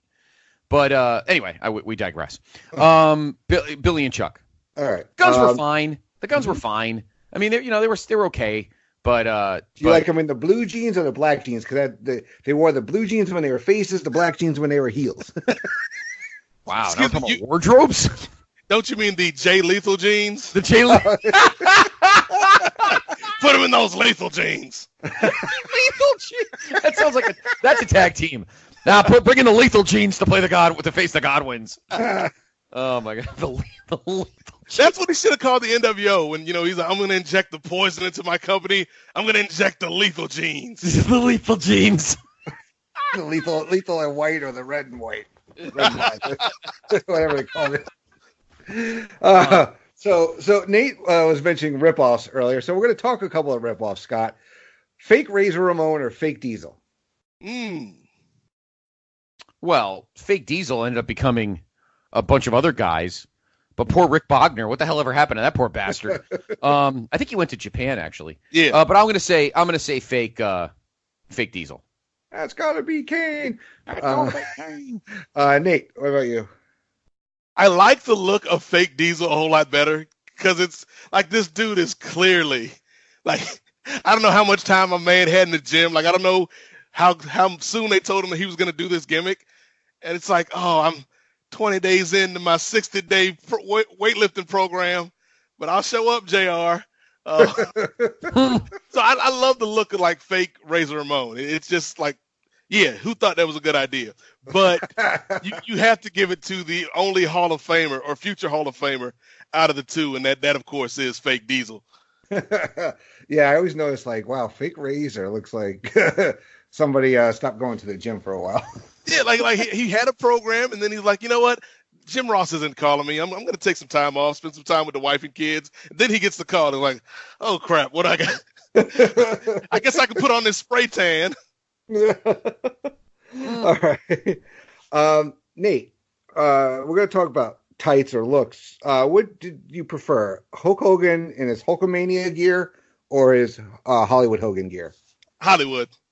With the black and the lightning on the tights. It was a cooler look, and as Scotty and I talked about when we did the Greatest 100, like even though I respected the work Hogan did in the 80s in the Federation, like I was never that big of a Hulkamania fan, but I love the Hollywood character.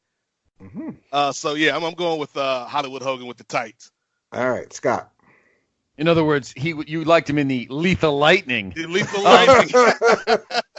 I'm sorry. I'm a product of the 80s. I'm a product of the Northeast. Give me the red and yellow any day of the week.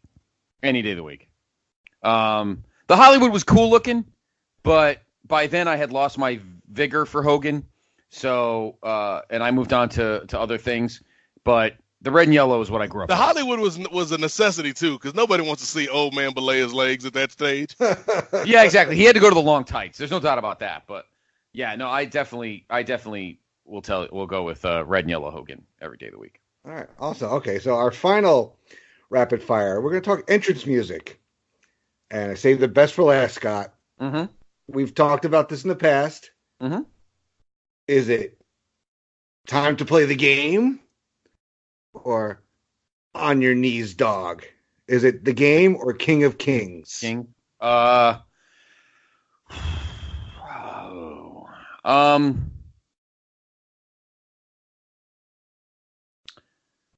What's funny is the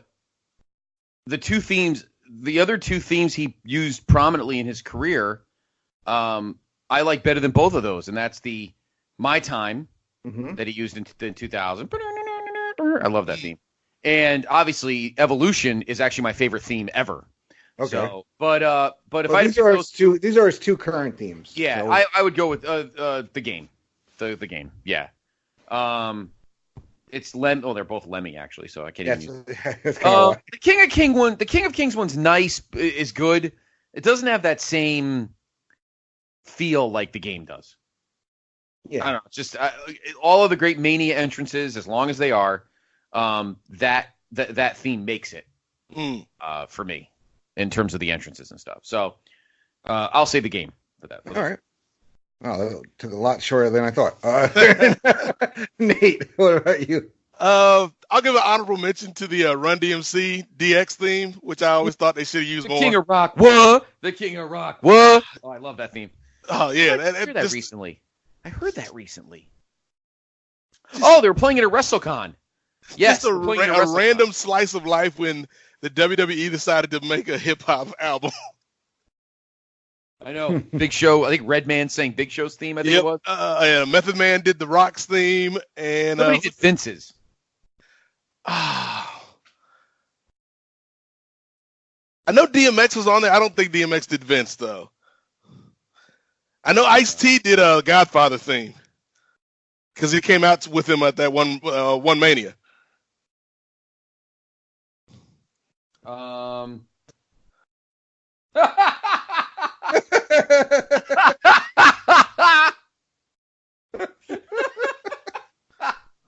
We're laughing, everyone, because in our show chat, Steve Willie, who is still with us, so I'm going to take that answer. Greatest Undertaker gimmick, Goldilocks. So there you go. Oh, but between those two songs, I think they're both appropriate for the era of Triple H, which you're talking about. Mm-hmm. Like I think the King of Kings fits him as the guy, the grizzled veteran that's now the CEO. and It's All About the Game fits with the guy that decides that he has to go over Sting because that's what's best for business. But yeah, out of the two, I think Time to Play the Game is the most iconic. It's the one they're going to play when he goes into the Hall of Fame, if he goes into the Hall of Fame singularly. As we talked about on the last episode of the main event, I think he's going in 3 or 4 times in the same night. So they'll have a chance to play all of his themes. But yeah, Time to Play the Game is the correct answer to this one. All right. Yeah. I mean, they're very, which Triple H you're getting. That's the one thing about these. It's like, if Triple H is going to get in there and rough him up, that's going to be the game. But, if it's going to be suit wearing, Vince never had 2 themes. That's true. Yeah, you never know. You didn't have a Vince theme and a Mr. McMahon theme. No, you got a Hunter, and then you got a Triple H. So awesome, great debate, guys. Scott, what'd you think? Oh, it was an excellent job, Mr. Atherton. All right. Yes, I put every time I come across a good one, I say this ain't going up on the Facebook page first. This is saved for Scott and Nate, and if Steve ever shows up when I'm here, sure, Steve too. I know, yeah. I'm starting to think Steve doesn't like me. There's a conflict. That's funny. But Andy, I guess I don't need to tell you where people can find you because it's fucking everywhere. But you just did great debate. You just did one, and I know you're already working on your next one. Yeah. Chad Campbell, Greg Phillips, and Mr. D'Amato were on the last episode of Great Debate. Yes. The next one probably, I'm going to say mid to late June, we'll see another great debate. And as I said, you and I, Mr. D'Amato, and the Doctor will be doing our next episode of The King. I will say The King of Pop. That's Michael. On the Year in Pop in a few weeks. We'll, of course, be doing 1975. That's what we're missing, the Bow Down to the King Michael Jackson version. Yes. Just Hunter come out in a sparkly jacket. And we were just joined by Jennifer Smith, Miranda Berthel, Tim Capel, and Russell Sellers, and we did a big summer movie preview over on the Pop feed that just dropped earlier this week, I believe. And then Miranda and I got together. We did our own version of Avengers Endgame spoilers, in addition to the Hard Traveling Fanboys, etc. over there. And then just recorded a new episode of Laugh-In Theater with Mr. Russell Sellers. And I'm going to drop it now, tell you what movie it is. We did Forgetting Sarah Marshall. So if you're a fan of that movie, which is hysterical and one of my favorite comedies of the last 10, 15 years, that should be up hopefully by sometime next week on the Pop feed. Pop feed. I am looking right now to see who was on. Who was on the Aggression album?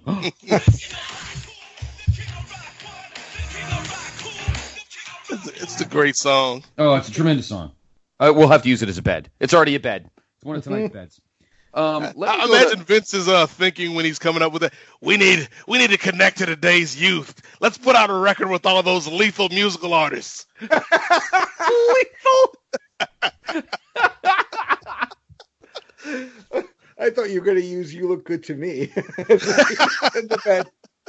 All right, so here's who did them all before we go.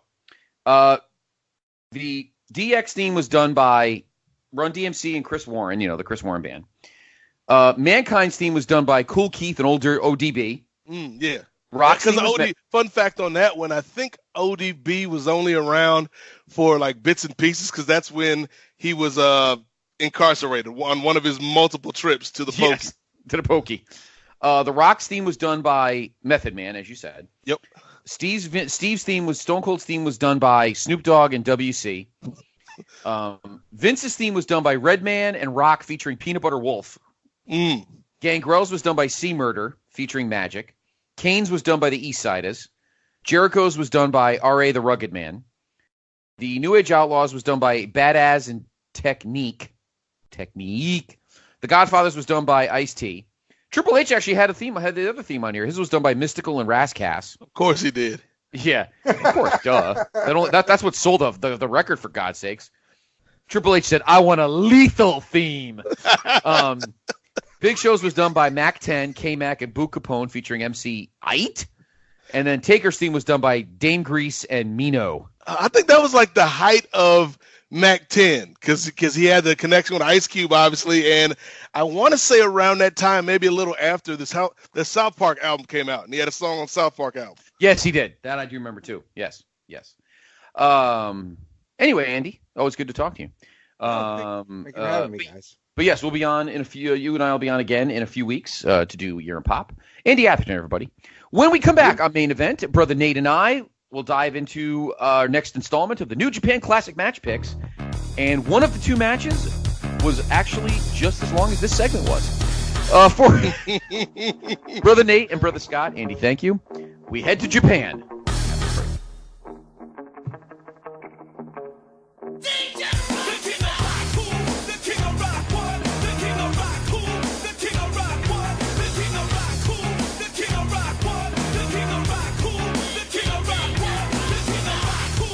Promotional consideration paid for by the following. PlayStation Nation's Justin Rosero and Chad Kimball here. We want to let you know that we have a ton of great podcasts available to you on iTunes, Stitcher, Google Play, and PlayStation.com, and we now offer them to you on two great feeds. On the PlayStation Wrestling feed, we bring you the Mothership, the Place to Be podcast, Main Event, Survey Says, Wrestling Warzone, a Monday Night Wars podcast retrospective, No Holds Barred, Jeff Learns Wrestling, and our monthly pay-per-view reaction shows. On top of that, we're also dipping into the vault, re-releasing the entire catalog of where the big boys play for your enjoyment. And in addition to these full-length shows, we also deliver special network pod blasts on topics old and new. The Place to Be Nation Pop feed is loaded with great content, offering such tremendous shows covering the land of pop culture, such as Geek and Sassy, Talkin' Pop, the Glenn Butler Podcast Hour Spectacular, Sunday Groove, PTBN Play, Freak Out Drive-In, Songs with Friends, Looking Forward, Looking Back, and Lucha Undead, as well as a veritable podcast heaven for comics fans with the hard-traveling fanboys, Sellers Points, Conversation Comics, DC Post-Crisis Management, Marvel Age, and Marvel Age Masterclass, plus weekly pod blasts that cover the gamut of comic topics. The feed is also filled with insightful sports content, including the NBA team, This Week in the NFL, and more. And you can find all these current shows plus archives of our past podcasts, including The Kevin Kelly Show, as well by subscribing to both feeds on iTunes. And while there, be sure to rate and leave feedback as well. All of these shows plus others available at PlayStation.com. We cover pro wrestling, sports, movies, comics, in-depth stretch projects, and more. Be sure to support our site by using PlayStation.com/Amazon while doing your online shopping. And download our free PTB Vintage Vault Refresh ebooks via the links on our site. We also want to thank our friends at Boneheads Wing Bar, ProWrestlingOnly.com, and TheHistoryOfWrestling.com. Be sure to follow us on Facebook, Twitter, Instagram, and Tumblr as well. PlayStation.com, the only place to be in your pop culture world. Time to play the game. Time to play the game.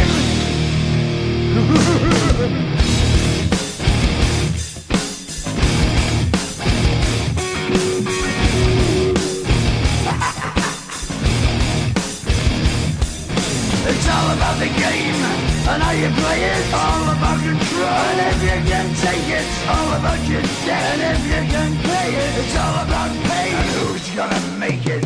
I am the game. You don't wanna play me. I am control. No way you can shake me. I am heavy debt. No way you can pay me. I am the pain, and I know We are back on Place to Be Nation's Main Event, episode number 125. So before we get things going here in the V Block, I want to send a shout out to such luminaries, Scotty, as Richard Sherman, Reggie Bush. Oh, well, And he's it- not allowed.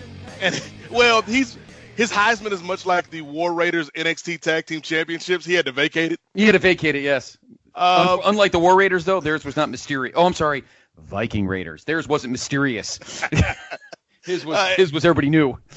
And if you want to go a bit international, Scotty, we've got one more for you. Giovanni Bernard. That's right. Yes, there we go for the Bengals. Yes. One of the few Bengals that can make a living without having to go to jail to do it. Okay. All right. But yes, we are back, Scotty, and yes. I don't know if you noticed. Maybe it was just me. Maybe I'm seeing things. Maybe everything involving the Avengers is still affecting my psyche. But I looked in the corner of the studio and I saw little baby Steve Willie, and he just asked me, what did it cost? And I looked at little baby Steve Willie and said everything. I know. He must have gone. We must have not got him back in time, and now little Steve Willie's there with his little Brett Favre jersey. Actually, before that, his little I don't know, Lynn Dickey. Oh no, he's not a Packer fan. His little Jim McMahon jersey, or his little Dick Butkus sippy cup. But maybe he came out of the back of the van too quickly. However, Brother Nate, we will talk about Avengers momentarily. Before we dive into our newest installment. Oh, by the way, I'd like to thank, we both would like to thank our good friend Andy Atherton for Tremendous A-Block. And you can check out his regular show, The Great Debate, over on the PTBN Pop feed. And we'll talk about that in a second. And, of course, Andy will be back down the line with another wrestling episode of The Great Debate. But a great job always, Andy, and it's good to have you with us. Speaking of, busy week on the PTBN Pop feed, Brother Nate, a little something for everyone. The Marvel Age crew is back to wrap up the year that was 1970. Jenny and Miranda have returned with a new Geek and Sassy, breaking down Doom Patrol, Volume 1. Do you watch Doom Patrol, Nate? I haven't watched it. I've heard good things about the show, though. Yeah, I've heard it's pretty good, too. It's actually on DC Universe, so obviously you have to have DC Universe. In this installment of Sunday Groove, David is joined by Greg Phillips to discuss some hidden gems. Speaking of my good friend, Mr. Atherton, Andy, a couple of shows he's doing. He brings in a host of luminaries for the newest Great Debate, looking at sports and pop culture as always. He was also joined by Tim Capel to talk Ghostbusters, the original, in the 4th episode of Laughing Theater. Kelly and Steve in the house, new songs with friends, talking some Lil Wayne and some Deanna Carter. Todd, because that goes together like peanut butter and vinegar. Exactly.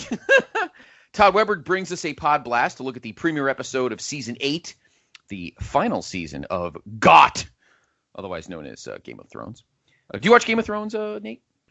Never watched 1 second of Game of Thrones. Like I have I'm a busy man, Scotty, as are you. So I have a very finite amount of free time, and between podcasts and sports and all the Marvel stuff and even, the DC stuff on CW, I don't have enough time for another hobby. I concur. I don't have a lot of time either. Now, my difference was, I love that stuff. I love the medieval stuff and all that. My problem was when Game of Thrones started, I didn't have HBO. So by the time I got HBO Go from somebody, didn't have it myself. I got rid of HBO. Did you subscribe through nefarious means? Exactly. I subscribed through the way the War Raiders relinquished their NXT tag titles behind closed doors. I got rid of HBO the day that the morning after The Sopranos ended. So I hadn't had HBO for like 10 years. And by the time I got it, I think they were on like season 5 or something. I'm like, you know what? I'll wait. I'm in a rush. Just wait till it finishes. Yeah, so I'm going to wait, obviously, for a few weeks whenever it's done. But anyway, check out that great episode of Todd Weber's Pod Blast to look at the premiere episode of Season 8. I think they're like 5 in or something. Hard-traveling fanboys talk the power of Shazam! Shazam! In this month's Long Book Hunters. Did you see Shazam, Nate? I have not. I've heard good things about Shazam too. So I'll probably check it out when it comes to digital. Yeah, I will as well. I don't think I'll have time before it leaves the theater. Although unlike in-game, like in-game is something you have to, if you're interested in it, you have to see it the first couple weeks. Right. Whereas Shazam, I'll get around to Shazam. Yeah, I will too. It was funny driving by the one of the theaters here in my town, and it's amazing that both Captain Marvel and Endgame are in the same theater at the same time. Imagine a Saturday of like a monsoon, you just go to one and then you go to the other. It's like 6 hours and 10 minutes of movies, and I've done that before. I've done double features on a Saturday in a blizzard or whatever. It's pretty good. Movies that long, probably not, but I have done it for I have done it for longer. I think I did it for. I did one doubleheader with my ex-roommate years and years ago. I think it was when Lord of the Rings, might have been the Two Towers, I think, came out. And Yeah, I think that was what it was. And then I saw something else. So I could do it, but like Captain Marvel and then Endgame, yeah, that would be long.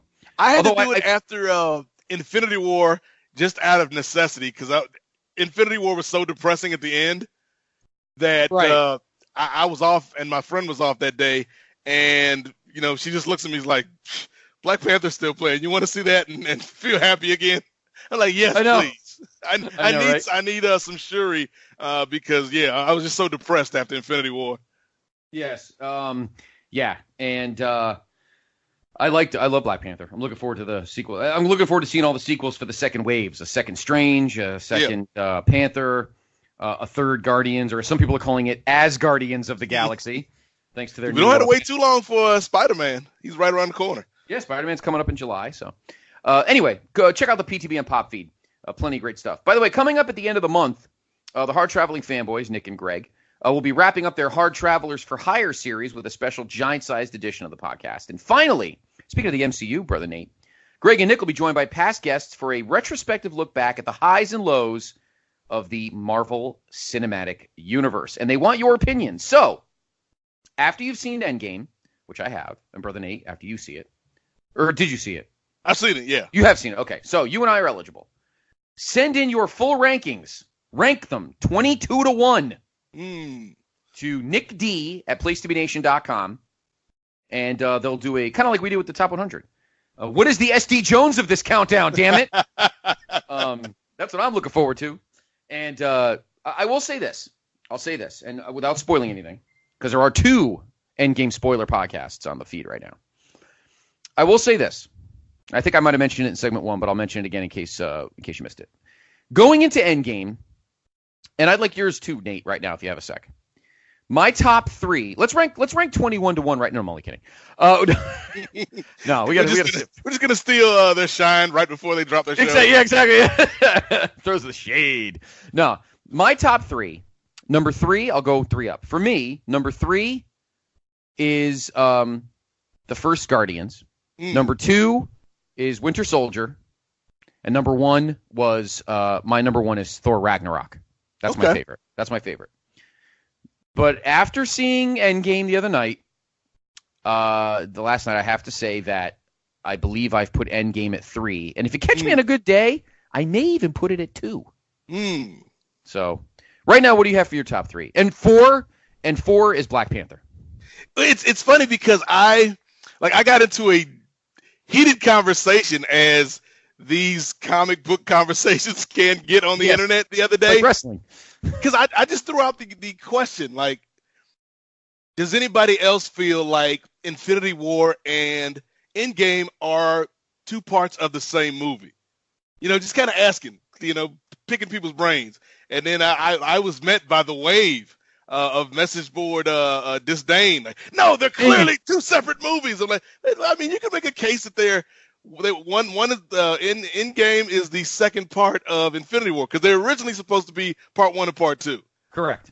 So, but I just threw that out there, and I was met with the wrath of the internet community. But shame. Yes. Before Endgame, I had Winter Soldier at 1. Civil War at 2 and Black Panther at 3. Oh, okay. And now I've got Winter Soldier still at 1 for me, I guess, because I think it's like all the Marvel movies are good to whatever degree. Even the bad ones, like even Thor: The Dark World is better than most comic book movies that aren't part of the Marvel universe. True. But I think Winter Soldier is like the one that is right up there with Dark Knight, just in terms of favorite comic book movies ever. Like it transcends the genre. So I got Winter Soldier at number 1. I got Endgame at number 2. And I went back and forth between this. I got Black Panther. I got Civil War. I think I'm going to lean towards Black Panther, but you can convince me on a good day that Civil War is better than Black Panther. I don't think it is. I think Black Panther. I have Civil War. If you put a gun to my head, I think I have Civil War like at 8, probably or 9. But I definitely Black Panther is a solid 4, because I think it may bump Guardians down to 5. Now that I think about it, anyway.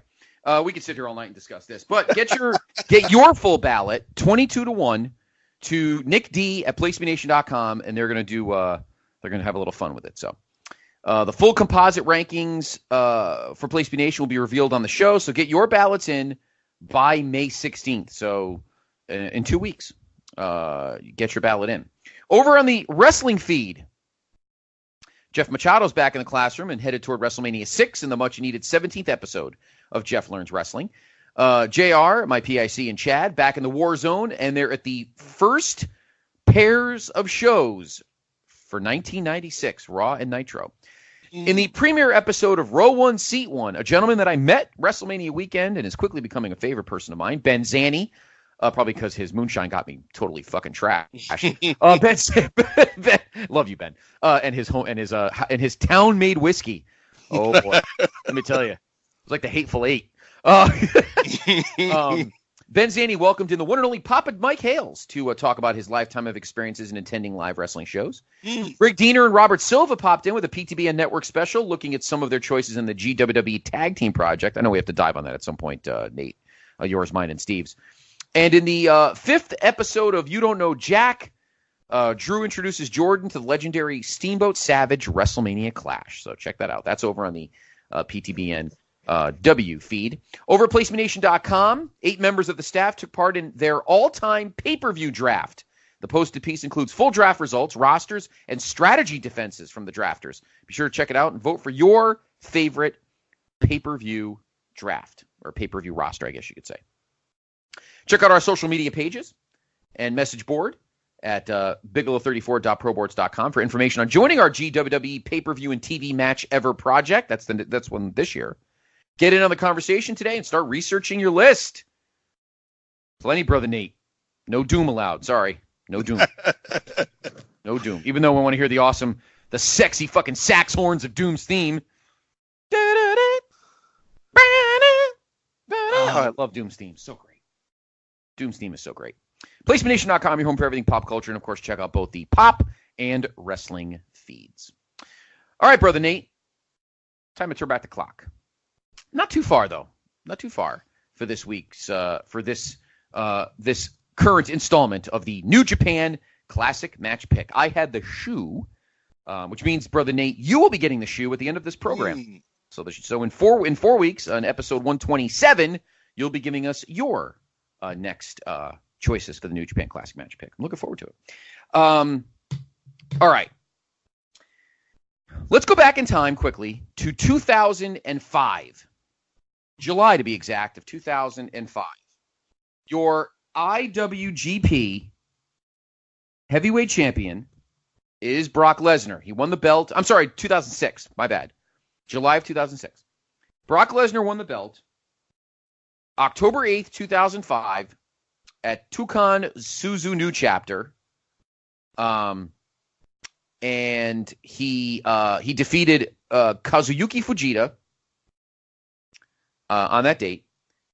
He held the belt for 280 days. Actually, Masa Chono was in this match, too. It was a three-way. Then on July 15th, 2006, the title was vacated due to Lesnar refusing to return and defend it. Are you fucking stunned?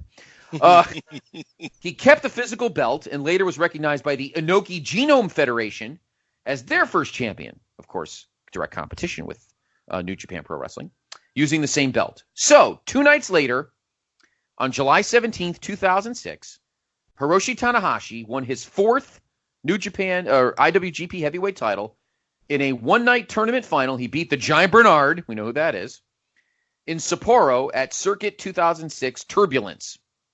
Now, of course, Tanahashi, many consider the John Cena of Japan, would hold the belt a few more times, bounce back and forth between guys like, of course, Yuji Nagata, our man Shinsuke Nakamura, Keiji Muto, of course. The belt was then vacated again by Tanahashi, who fractured his eye socket in August of 2009. And then he got the belt back, bounced around with some other guys. But then, Brother Nate, on February 12th, 2012, at the New Beginning in Osaka, Mr.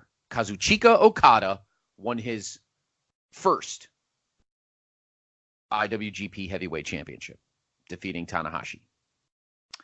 In a match that we have reviewed on the show. Yes, we have, and it was exceptional.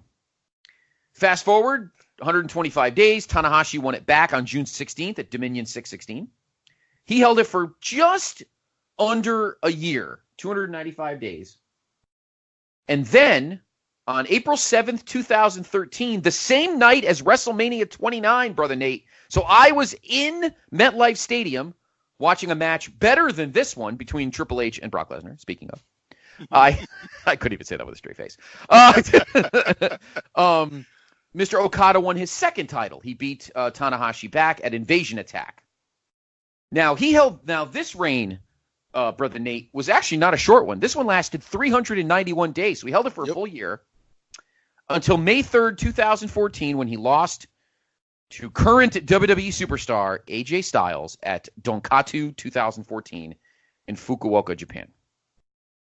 He would then lose to Tanahashi in October at King of Pro Wrestling. Styles would win it back in February of 15 at the New Beginning in Osaka.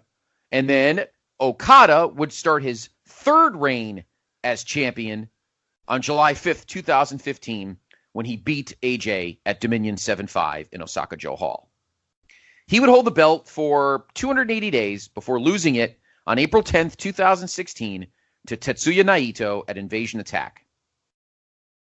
Naito would hold the belt for 70 days. And then, Brother Nate, we go to our first match of the evening. June 19th, 2016, at Dominion 619 at Osaka-jo Hall, Tetsuya Naito defending the IWGP Heavyweight Championship against Kazuchika Okada. What I call the left bookend of the run.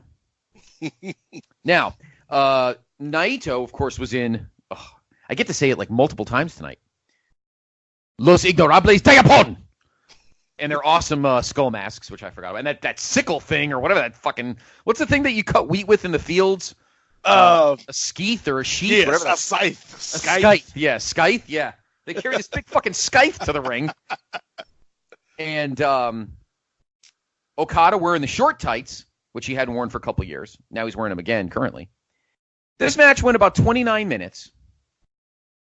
And I thought it told a pretty good story. Like, I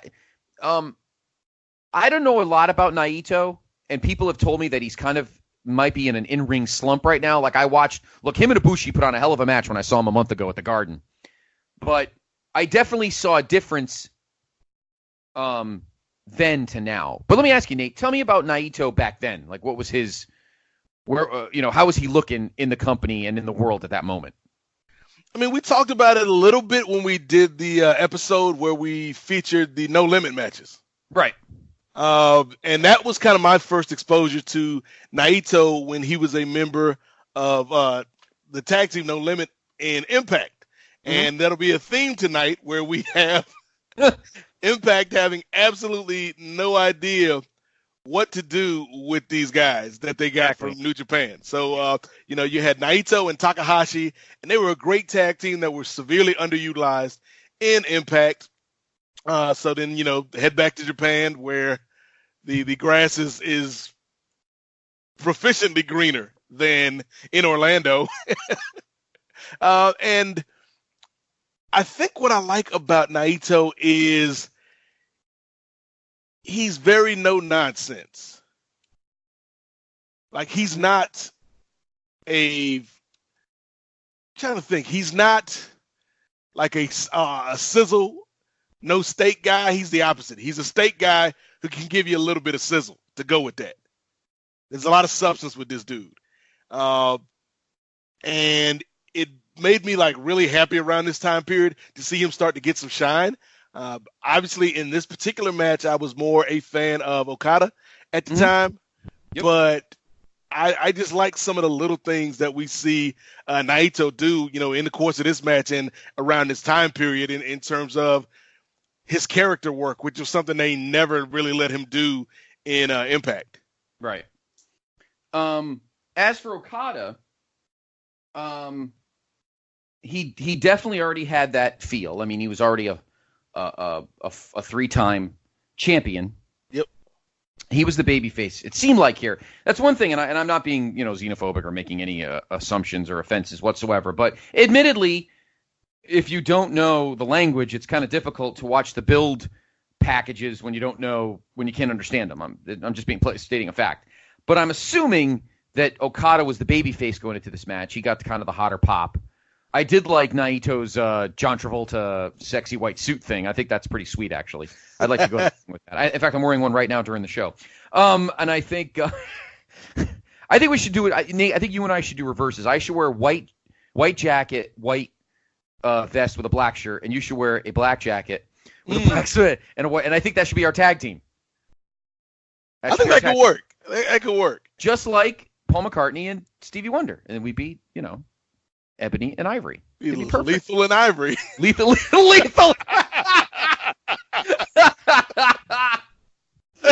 You could have Lethal and Studs on the back of the jacket. I like it. Who do we have to call? Pro Wrestling Tees. Exactly. Pro Wrestling Tees. We need to have our own store. We can get Steve Willie on that.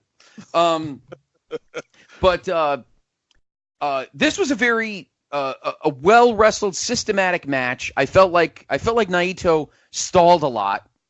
However, he did have that crazy. I would say about 5 minutes in, he had this ridiculous. He went up the ramp, and Okada was a little groggy at the bottom of the ramp near the padding, and Naito literally sprinted full down and did this crazy fucking drop kick. I mean, he was like 4 feet off the ground. He smoked Okada in the jaw. Yep.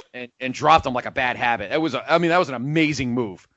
And then you get Naito spitting the blood out at the crowd. Yes. Yeah, that's healthy. Yeah, I'm sure they allow that now. Yeah, make sure you duck that. What did you think of the pacing? One thing I love about Okada, and we're definitely and it becomes even more of a factor in our second match, in which the pacing is incredibly important. I feel like this is why I love him so much, and this is why he reminds me of Flair. He has a plan. He knows what the plan is and how to approach the match. And he just goes in there and just takes his time and works the match. Like, he's not in any rush. He doesn't have he just kind of takes it 2 or 3 moves at a time. That's what I love about him. He's just, you don't see that a lot out of newer Japanese wrestlers now. They're very fast-paced, throw yourself around, etc. I feel like Okada's a throwback sometimes to the way they used to do world title matches. He wrestles like a Baba. He wrestles like a Chono. Maybe not as much as a Muta, because Muta was a tosser and a thrower too. But I don't know. What did you think of Okada's pacing? Because I really think he kind of grounded Naito.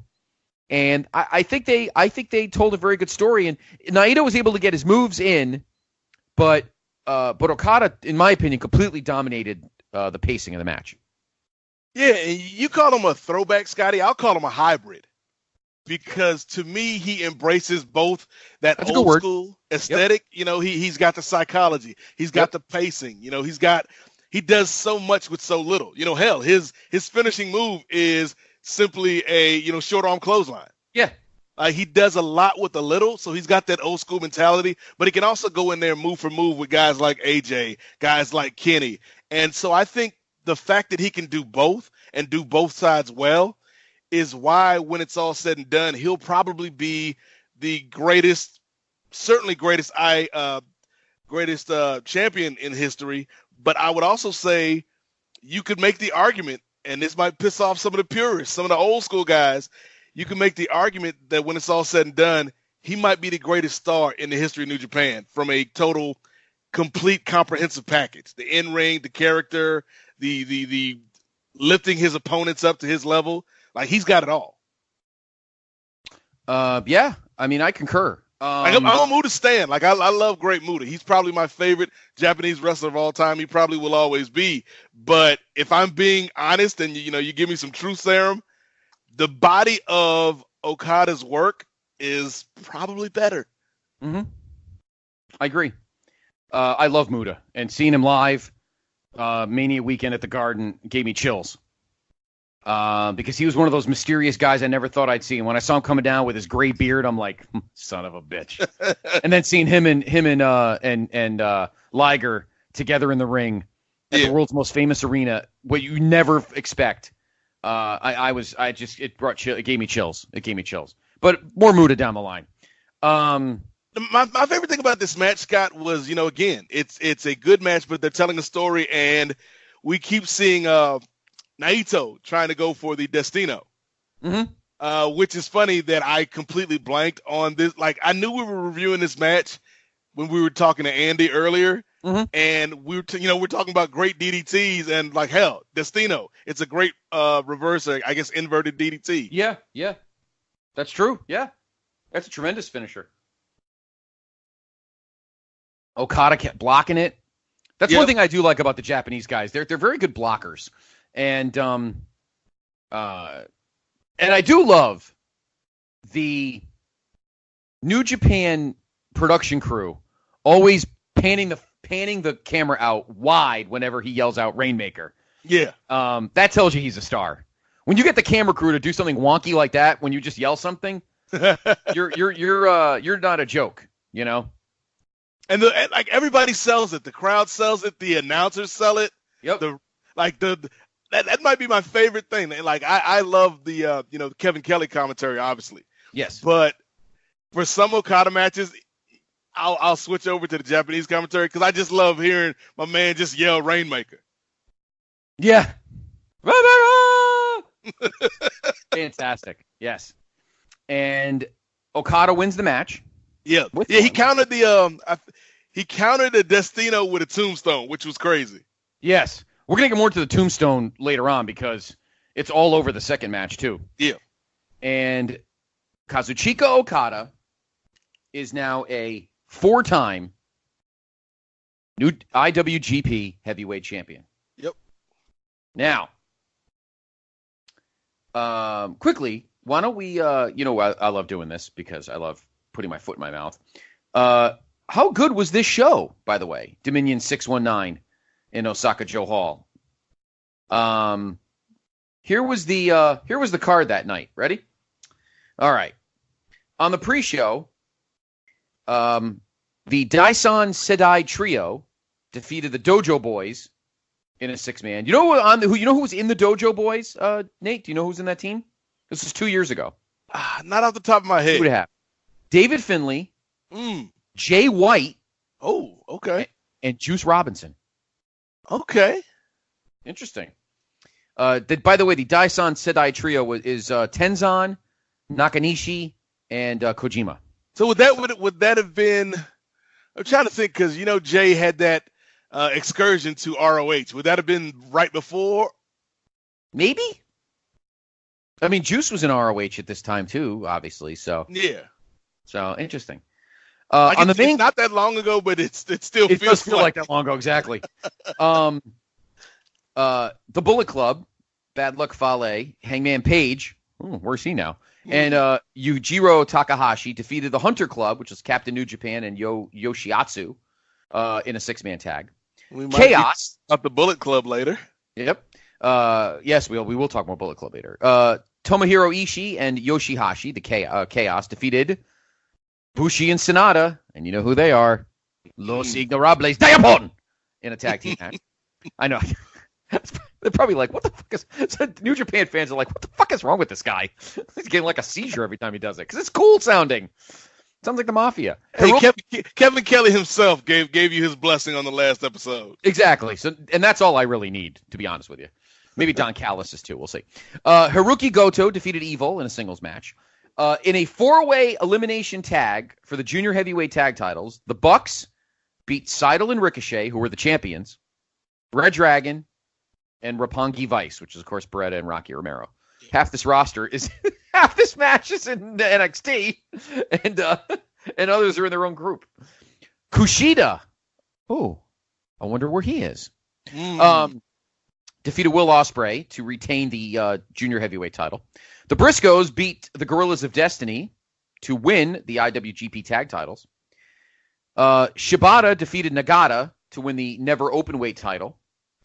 Michael Elgin defeated Kenny Omega in a ladder match. The longest match of the night, 33-32, to win the IWGP Intercontinental title. And, of course, our main event, Okada beat Naito in 28-58 to win the heavyweight title. Now, with this win, Brother Nate, an epic run began. 720 days. And looking ahead to, future cards, and the team and the wrestlers he defeated, of course, Kazuna Road was the next card there. Let me take a look. Let's see the G1 Climax. I'm sure the card. Let's see. I'm sure the. Let's see. So that would be 2016. Let's see. Was there an actual match? Was there an actual card that night? Let me see. Now, in 2016, Okada was in the tournament. He did not win his block, though. Kenny did win his block and then beat Haruki Goto. So Kenny won the 2016 G1 Climax, which, as you know, Brother Nate, means that you get a title shot. It's like Money in the Bank. It's like the Royal Rumble. You get a title shot at Wrestle Kingdom. Is that correct? Yep. Yes. Okay. I just want to make sure I didn't blow that. So that January at Wrestle Kingdom 11, in what many consider, I believe, is this the 35,000 stars? Yes, this is the match that Dave Meltzer gave 6 stars. This is the match that broke Dave Meltzer's system. Yeah, but this is the match that made his mullet fall out. In 46-45. Oh yeah, for some context, real quick. Yes, I believe Meltzer gave Naito and Okada 4.5 stars. Okay, and I thought it was 4.5. So that'll give you some context for the next match we talk about. So in this main event, Okada beat Kenny in 46-45 to retain the IWGP Heavyweight title. He continued to wrestle throughout the year. He would wrestle at New Year Dash. He would at the 611 Dominion in Osaka Hall. He would defend the title against Kenny again. Except this time, they wrestled to a 1-hour draw. And I don't know what I don't think Meltzer had any more hair to fall out after this. Let's see. Meltzer wrote that Dominion 611 qualities. He gave it. Let's see. Okay, economy following the grace. He gave it 6.25. 6.25. That quarter fucking star, Nate. I didn't know that Meltzer had any more left in his pocket. So, now, Kenny would defeat Okada in their third match during the G1 Climax in 2017. So it wasn't a title match to win Block B, but Naito defeated Kenny Omega to win the title match the following year at Wrestle Kingdom 12. So Naito gets this long-awaited rematch at Wrestle Kingdom 12 last January of 2018. And once again, in 34-26, Okada retained the title yet again. He's just that damn good. On that card, Kenny Omega defeated Chris Jericho in a no DQ match for the IWGP US Heavyweight title, which is the match I always talk about that got ruined by listening to JR's commentary instead of Kevin's, but that's just me. So, Brother Nate, we now come to match number 2. Okada would defend the title a couple more times, but now we go to the big one.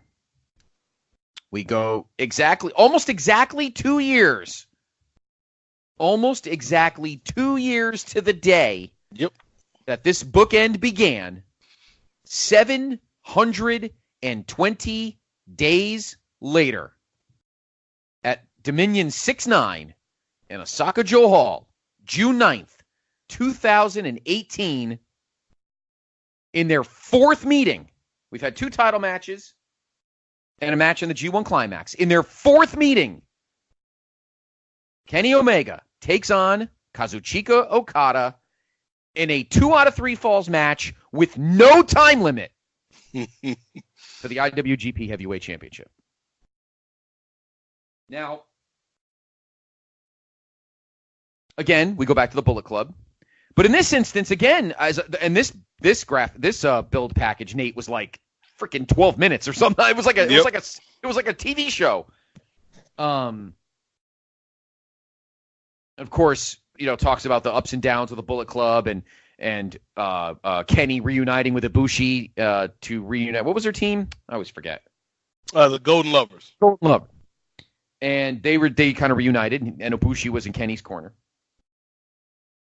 We even, we talked about, we made the reference to Infinity War off the top of the B block, and they even made a reference where Ibushi's asking Kenny, what did it cost you for this title shot? Basically, it cost Kenny the Bullet Club.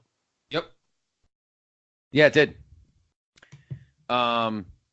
Because he didn't get the title shot from the previous year's G1 Climax. Of course, it went to Naito, and Naito did not get his shot back. So, of course, Okada still had Gedo, and Ibushi was at Kenny's side. So, no Bullet Club on this evening.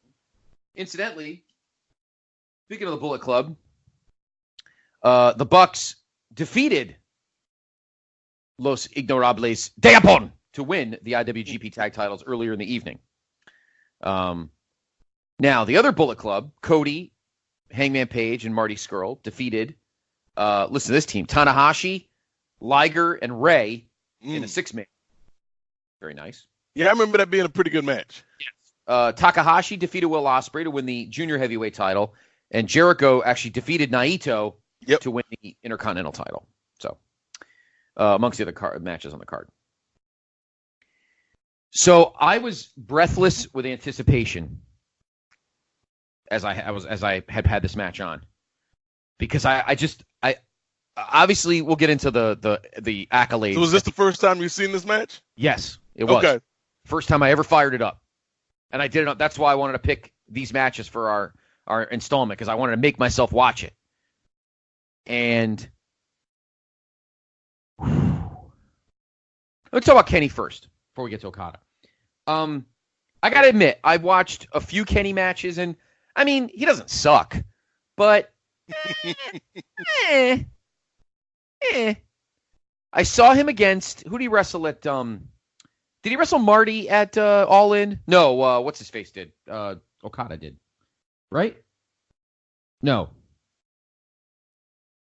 Who did Kenny wrestle at All In? Kenny wrestle at All In. Who the hell did Kenny wrestle at All In? Jesus. Oh my God, has it been that long ago? Who the hell did Kenny wrestle at All In? Oh my God, I can't believe I forgot. Let us go back. Guess what? I got to look it up. Because I remember at the end of the match, Jericho appeared. Yes, dressed as he wrestled what's his face? He wrestled oh shit, cuz he damn it, cuz Jericho dressed like him. Oh, Pentagon. Thank you. Yeah, Pentagon Jr. Penta El Zero. Yep. And of course, Jericho came out dressed like him and beat the shit out of Kenny, which was actually very damn cool. Yeah. Okay. That Okada fought Marty. Okay. Yep. That was the longest match of the night, 26:05. Yeah. Okay. Whew. Jesus. People are banging their computers right now. Jesus, everybody can stop yelling at their phone now. Yeah, exactly. At their phone, yeah. Banging on their steering wheels. But I knew, and I liked the match with Jericho with the Wrestle Kingdom. However, like I said, I wish I listened to Kevin's commentary and not JR's, because JR made it sound like a 1999 Attitude Era match, and it felt better than that. Yeah. So anyway. So I was fascinated going in because I really wanted to see the real Kenny Omega and see a full-blown like great match from him because I'm not as schooled as some others are. Okada, on the other hand, as I've said, is a guy who he wrestles like Ric Flair. He knows how to pace the match. He knows how to tell the story. He knows how to lay out the psychology and help lay out what we're about to see and make everything seem like absolutely perfect. What were your thoughts going into this match? What were you thinking? Like, what do you think the build was for you and your thoughts on both guys going in? I mean, I knew it was going to be great just going off of the previous matches. Like, it's impossible for these two guys, if you give them any amount of time, to have a bad match. So if you give them a match where there's no time limit, they're going to do something good. And I like the Ric Flair analogy. And I think you could say, I don't want to go as far as to say Omega is Okada's Steamboat, but he might be. Like, to me, it's either Omega, AJ, or Tanahashi. Mm-hmm. But they're all so good, and then when you put them together, sometimes when you got two really great workers and you put them together, the result can be underwhelming. See AJ versus Knock at WrestleMania a couple years ago. Right. Yes. Yep.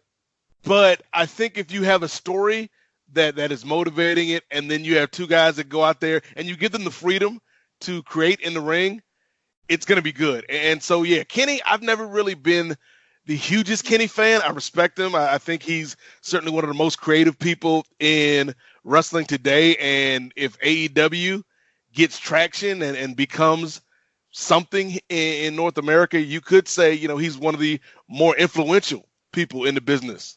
He's a good worker. I wasn't really a fan of some of the comedy stuff he did earlier on in his career.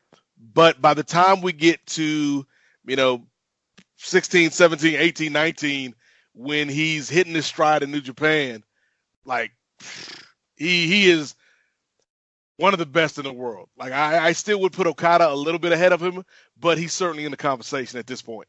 Of course. Absolutely. I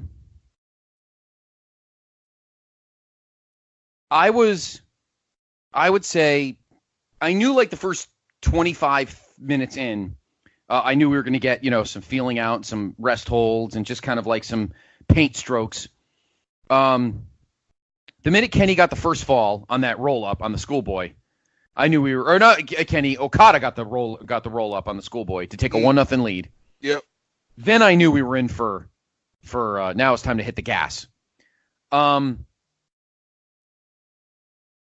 Okada, I think, hit like 4 tombstones in this match. We're talking about the tombstone pile driver. Holy crap! I think he hit Kenny like 4 times with one. Yeah. And then Omega had a nice one, like the little kind of like the butterfly pile driver. Yeah. Yep. I gained a whole new respect for Kenny, for me personally, after watching this match. He reminds me a lot. Was it just the fact that he was able to not only hang with Okada but match him? Yes. I'll tell you why. Kenny reminds me a lot, and I'm curious. Once people hear this, I'm curious people's thoughts, and please comment on our Facebook page and let us know what you think. Because after watching this match, like I said, Okada's a lot like Flair, but Kenny reminds me a lot like Shawn. He doesn't really have a set thing in mind. He kind of just feels out the lay of the land, sees what Okada's giving him, and then he'll kind of roll with it. Yeah. That's what I feel like I was watching with Kenny in this match. Kenny didn't have a scheme. I feel like he was like, all right, Okada's going to do this. I got to work on this. And they were chucking each other outside. Like, I would say from about the 20-minute, maybe the 15-minute mark to like the 35-minute mark, all the two of them did was throw each other into the barricades like over and over and over again. And that was badass. Because Shawn also had a bit of the silly bug that he had to kind of work out of his system too. Right. And there was just a ton of risks taken, which you don't see a lot of in the middle of Iron Man matches. Usually you see them like in the last like 15 minutes. But since if this isn't really an Iron Man, it's however fucking long it goes. there were a lot of risks in the last like 25 minutes of this match. Was a war of attrition. Yeah. Now it's a little different, and I'm going to use a Flair match as an example with your boy Nate. When I watched the match with Sting at Clash 1, I feel like the pacing is similar in that Sting was trying to hit some big moves, but the difference between the two matches, of course, was that Sting and Flair had a limit. Yeah. But I feel like Kenny was just trying to throw as many bombs as possible in the last like 15, 20 minutes of this match, and I think he hit like 4 one-winged, what is it called? One-winged angels, yeah, right? One-winged angel. I think he hit like 4 of them in like a 3-minute, like a 5-minute span in the last like 10 minutes of the match. I know that made no sense, but you know what I mean. In the last 10 minutes of the match, Kenny hit like 4 one-winged angels. Yeah. And, well, and that's the other thing about this match, though, is that in the hands of lesser workers, it could get a bit repetitive because you know the Rainmaker, you know the power drivers, you know the one-winged angel, you know Kenny's going to hit a bunch of V-triggers. Yep. But how you execute them, how you implement them is what makes this match stand apart from other matches that are similar.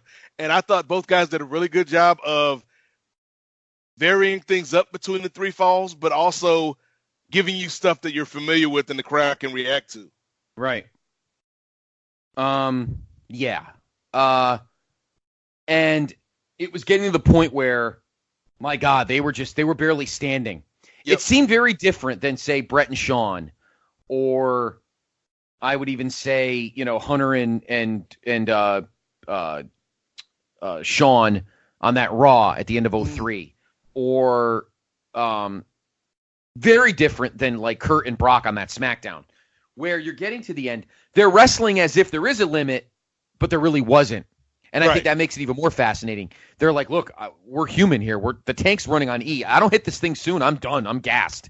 And again, you have to give a lot of credit not only to Kenny and Okada, but the production team and the announce crew. Yep. Like when we get that when we go to like the final 5 minutes and Okada's going for the Rainmakers and he hits one and both guys are struggling to get up.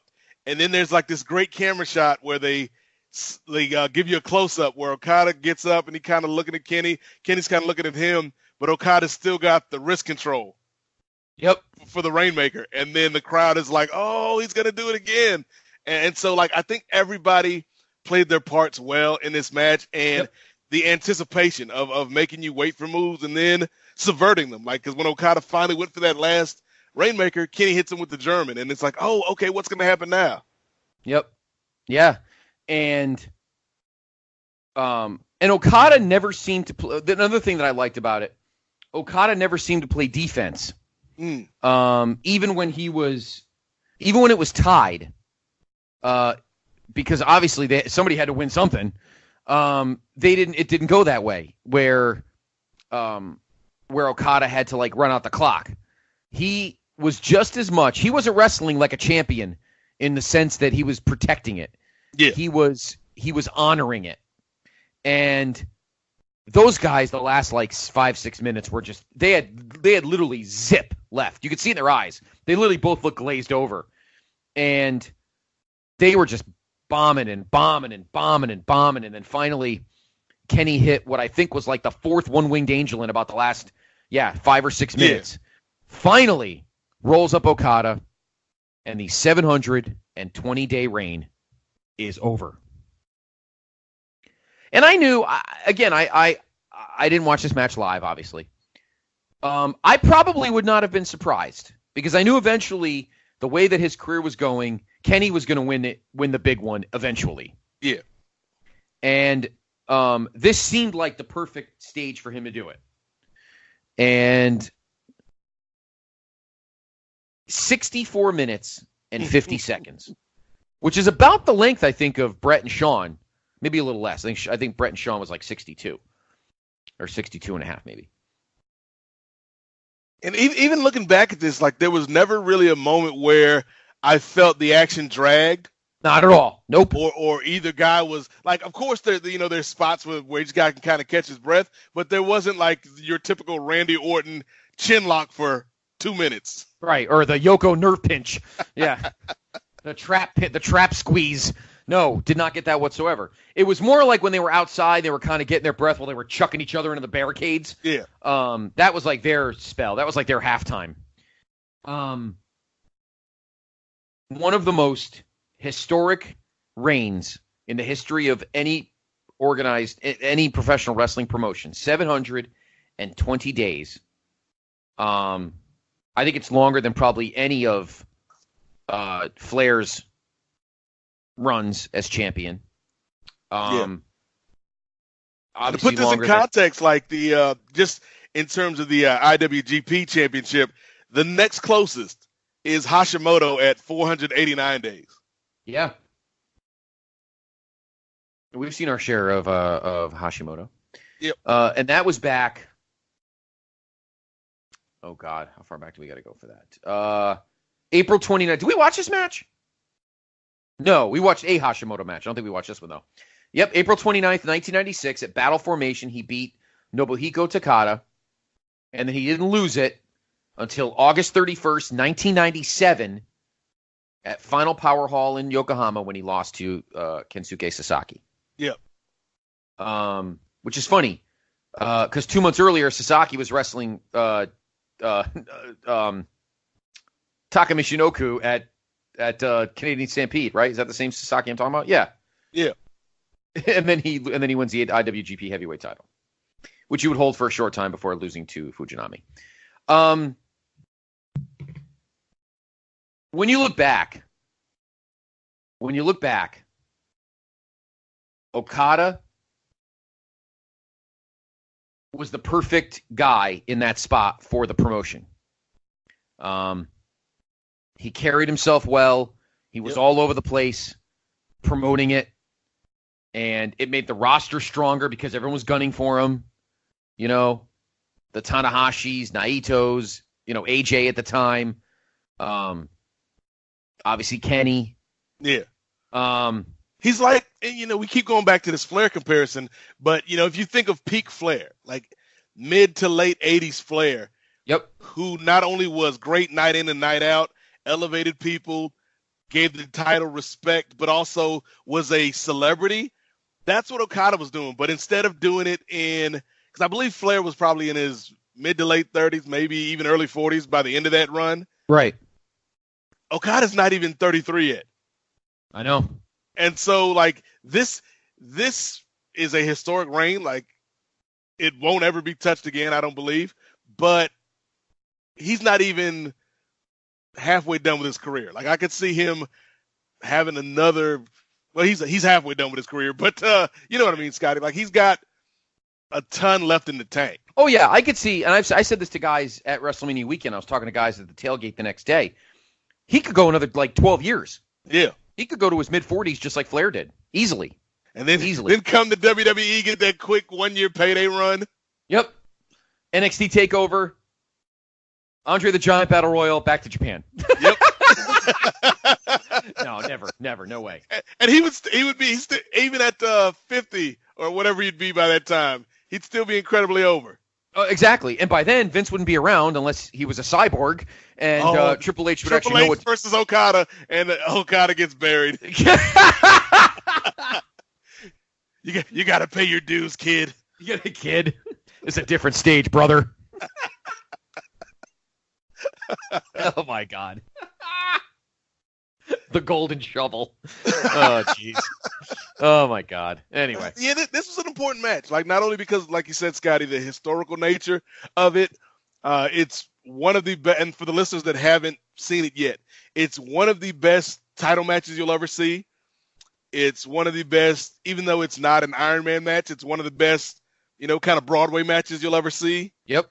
And it also led to the, kind of planting the seeds for AEW, because at the end of the match, we get Kenny, the Bucks who come out, and Ibushi forming Golden Elite, which is kind of their little pocket group inside of the Bullet Club, and we get like a little stare down with Cody, and then, that leads to G1 special where Kenny fought Cody, which, we're not now a year later and we're talking about AEW and Double or Nothing. So all of those seeds were planted during this time frame. Yep, absolutely. Absolutely. Of course, as we all know, Mr. Mullet gave this match 7 stars. I didn't realize he had as much hair left as he did stars in his pocket. But and I'm not even mad at him for this one. No, he earned it. He definitely he got it right. And I also think it finally put Kenny on that pedestal that I think he was probably already on, but no doubt is on here. Yeah, I think this is the one that took Kenny from kind of somebody the hardcores really love, cult status, a celebrity in New Japan, to he's one of the best in the world. Yep. Yeah, absolutely. And, his reign was not long. He would be champion for 209 days, and then at Wrestle Kingdom 13, Hiroshi Tanahashi would win his 8th IWGP championship because Tanahashi won the G1 Climax last year. Then, in what many considered a huge upset, just 38 days later at the New Beginning in Osaka, Jay White would win the IWGP title. But then 54 days later, at Madison Square Garden, at the G1 Supercard, this same Kazuchika Okada wins his 5th IWGP Heavyweight title, and he holds the title to this day. Yeah, if you go back, and I'm sure we'll watch more Okada down the line, whether I pick more, you, or Steve. Does this match, Nate, put Okada? Let's not talk Kenny because he's a gaijin. Gaijin, is that the term? Yeah, and Kenny for his effort, like he's probably one of the top gaijins in the history of the company. So you can't take that away from him. Absolutely not. But you talk about the purebreds, yeah. Japanese guys in New Japan. When all is said and done, he'd have to go down as, like, again, maybe the 2 or 3 greatest wrestlers from that country of all time. Yeah, I mean, I think obviously you're gonna have Inoki because of what he meant not only in the ring but to that sport as a business. Yep. In Japan, Muda, who kind of took it to that next generation. But then after that, I think you can make a very strong case that Kaz Okada is the next most important star of the modern era for New Japan. Yeah. And like I said before, like in ring, and I hate to say it because you know how much I love Muda, but in ring, his body of work to me blows everybody else's out of the water. I agree. I think when all is said and done, too, I think that Okada's style will attempt to be mirrored down the line by younger superstars. The very deliberate style that Okada wrestles in the ring that is not goes like you said, it is a hybrid of back to the old days. Like when I think of the way he wrestles, when I think of 2 of my favorite Japanese wrestlers of all time, Muda and Chono. Chono wasn't a high flyer. He was a grinder. He was a punisher. And Muda, obviously, I always consider Muda a hybrid kind of too. I mean, yes, was Muda a high flyer? Of course he was. But he could grind and punch and smack the shit out of you. Especially once those knees started getting a little frisky. Get a little frisky. So I've wanted so long to do these matches, and I know that I've kind of gone around and bounced with other eras and stuff, but I'm happy we finally got to do it. So if you can, they're not on YouTube. I looked. So I would ask your buddy if he has New Japan and JPW World and borrow it. Because both these matches must be watched. Yeah. Must.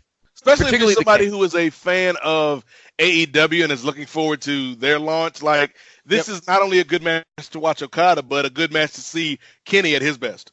Yep, I agree 100%. And he has the record right now for he's defended it 25 times. He's got 25 defenses, which is the second most ever. Yep. Tanahashi has 28. 1,000. There's only 4 wrestlers. Here's a little trivia for you, Brother Nate. The top 5 combined, the top 5 IWGP champions. The top 5 combined days totals as champion. Number 5 is Fujinami at 785 days. He won it 6 times, 13 defenses. At number 4, Shinya Hashimoto, 3 reigns, 20 defenses, 1,052 days. Number 3, our boy, the Great Muta, 4 reigns, 19 defenses, 1,238 days. At number 2, obviously, just based on body of work, Tanahashi, 8 reigns, 28 defenses, 1,396 days. And then number 1, 5 reigns, including this one, 25 defenses, and 1,537 days as champion, Kazuchika Okada. Now, half of that is 1 reign, but who's counting?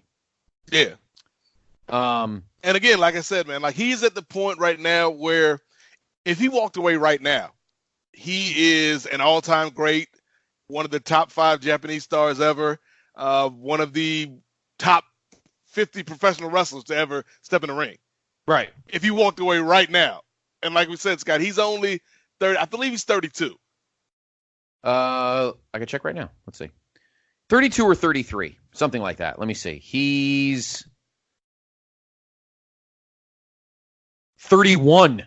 He won't be 32 till November. Yeah. So, yeah, he's got at least another good, like, barring injury, he's got at least another good 8-year run left in him. Yeah.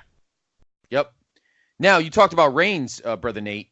Obviously, Okada's is number 1, and then Hashimoto's. Muta had a 400-day reign from when he beat Riki Choshu on August 16th, 1992 at the G1 Climax Special. Lost it 400 days later to Hashimoto on September 20th, 1993 at the G1 Climax Special in Nagoya. So maybe I'm putting some bug in your head, Brother Nate, of who maybe we could watch in a couple of weeks, maybe. But I officially, sir, pass you the shoe. The shoe is yours, Brother Nate. So in a month, in 4 weeks, are 2 episodes from now, 127, Brother Nate will have his New Japan Classic match. If we had timed this out perfectly and it was my selection this week, I would have totally gone with Captain New Japan just to tie into the Avengers theme.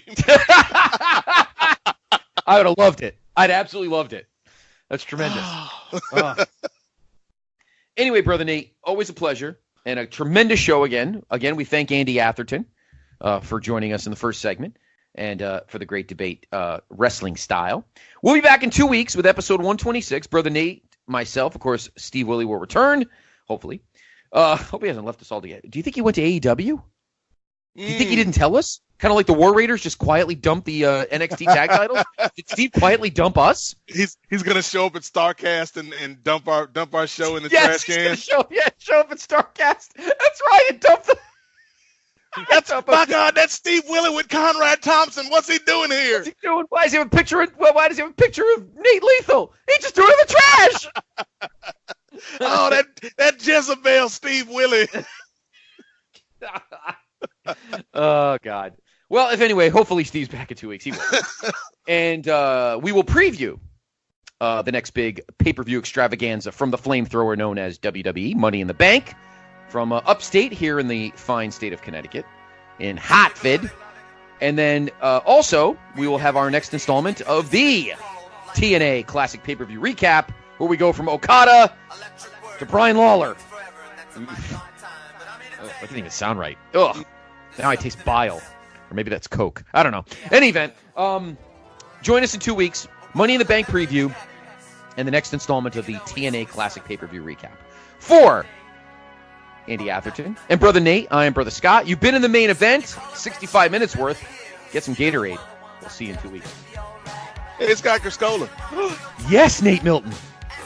I don't know if you saw this, on the internet, but apparently Velveteen Dream's new gimmick is going to be an American version of Kazuchika Okada. Really? Yeah, he's going to go by the name Purple Rainmaker.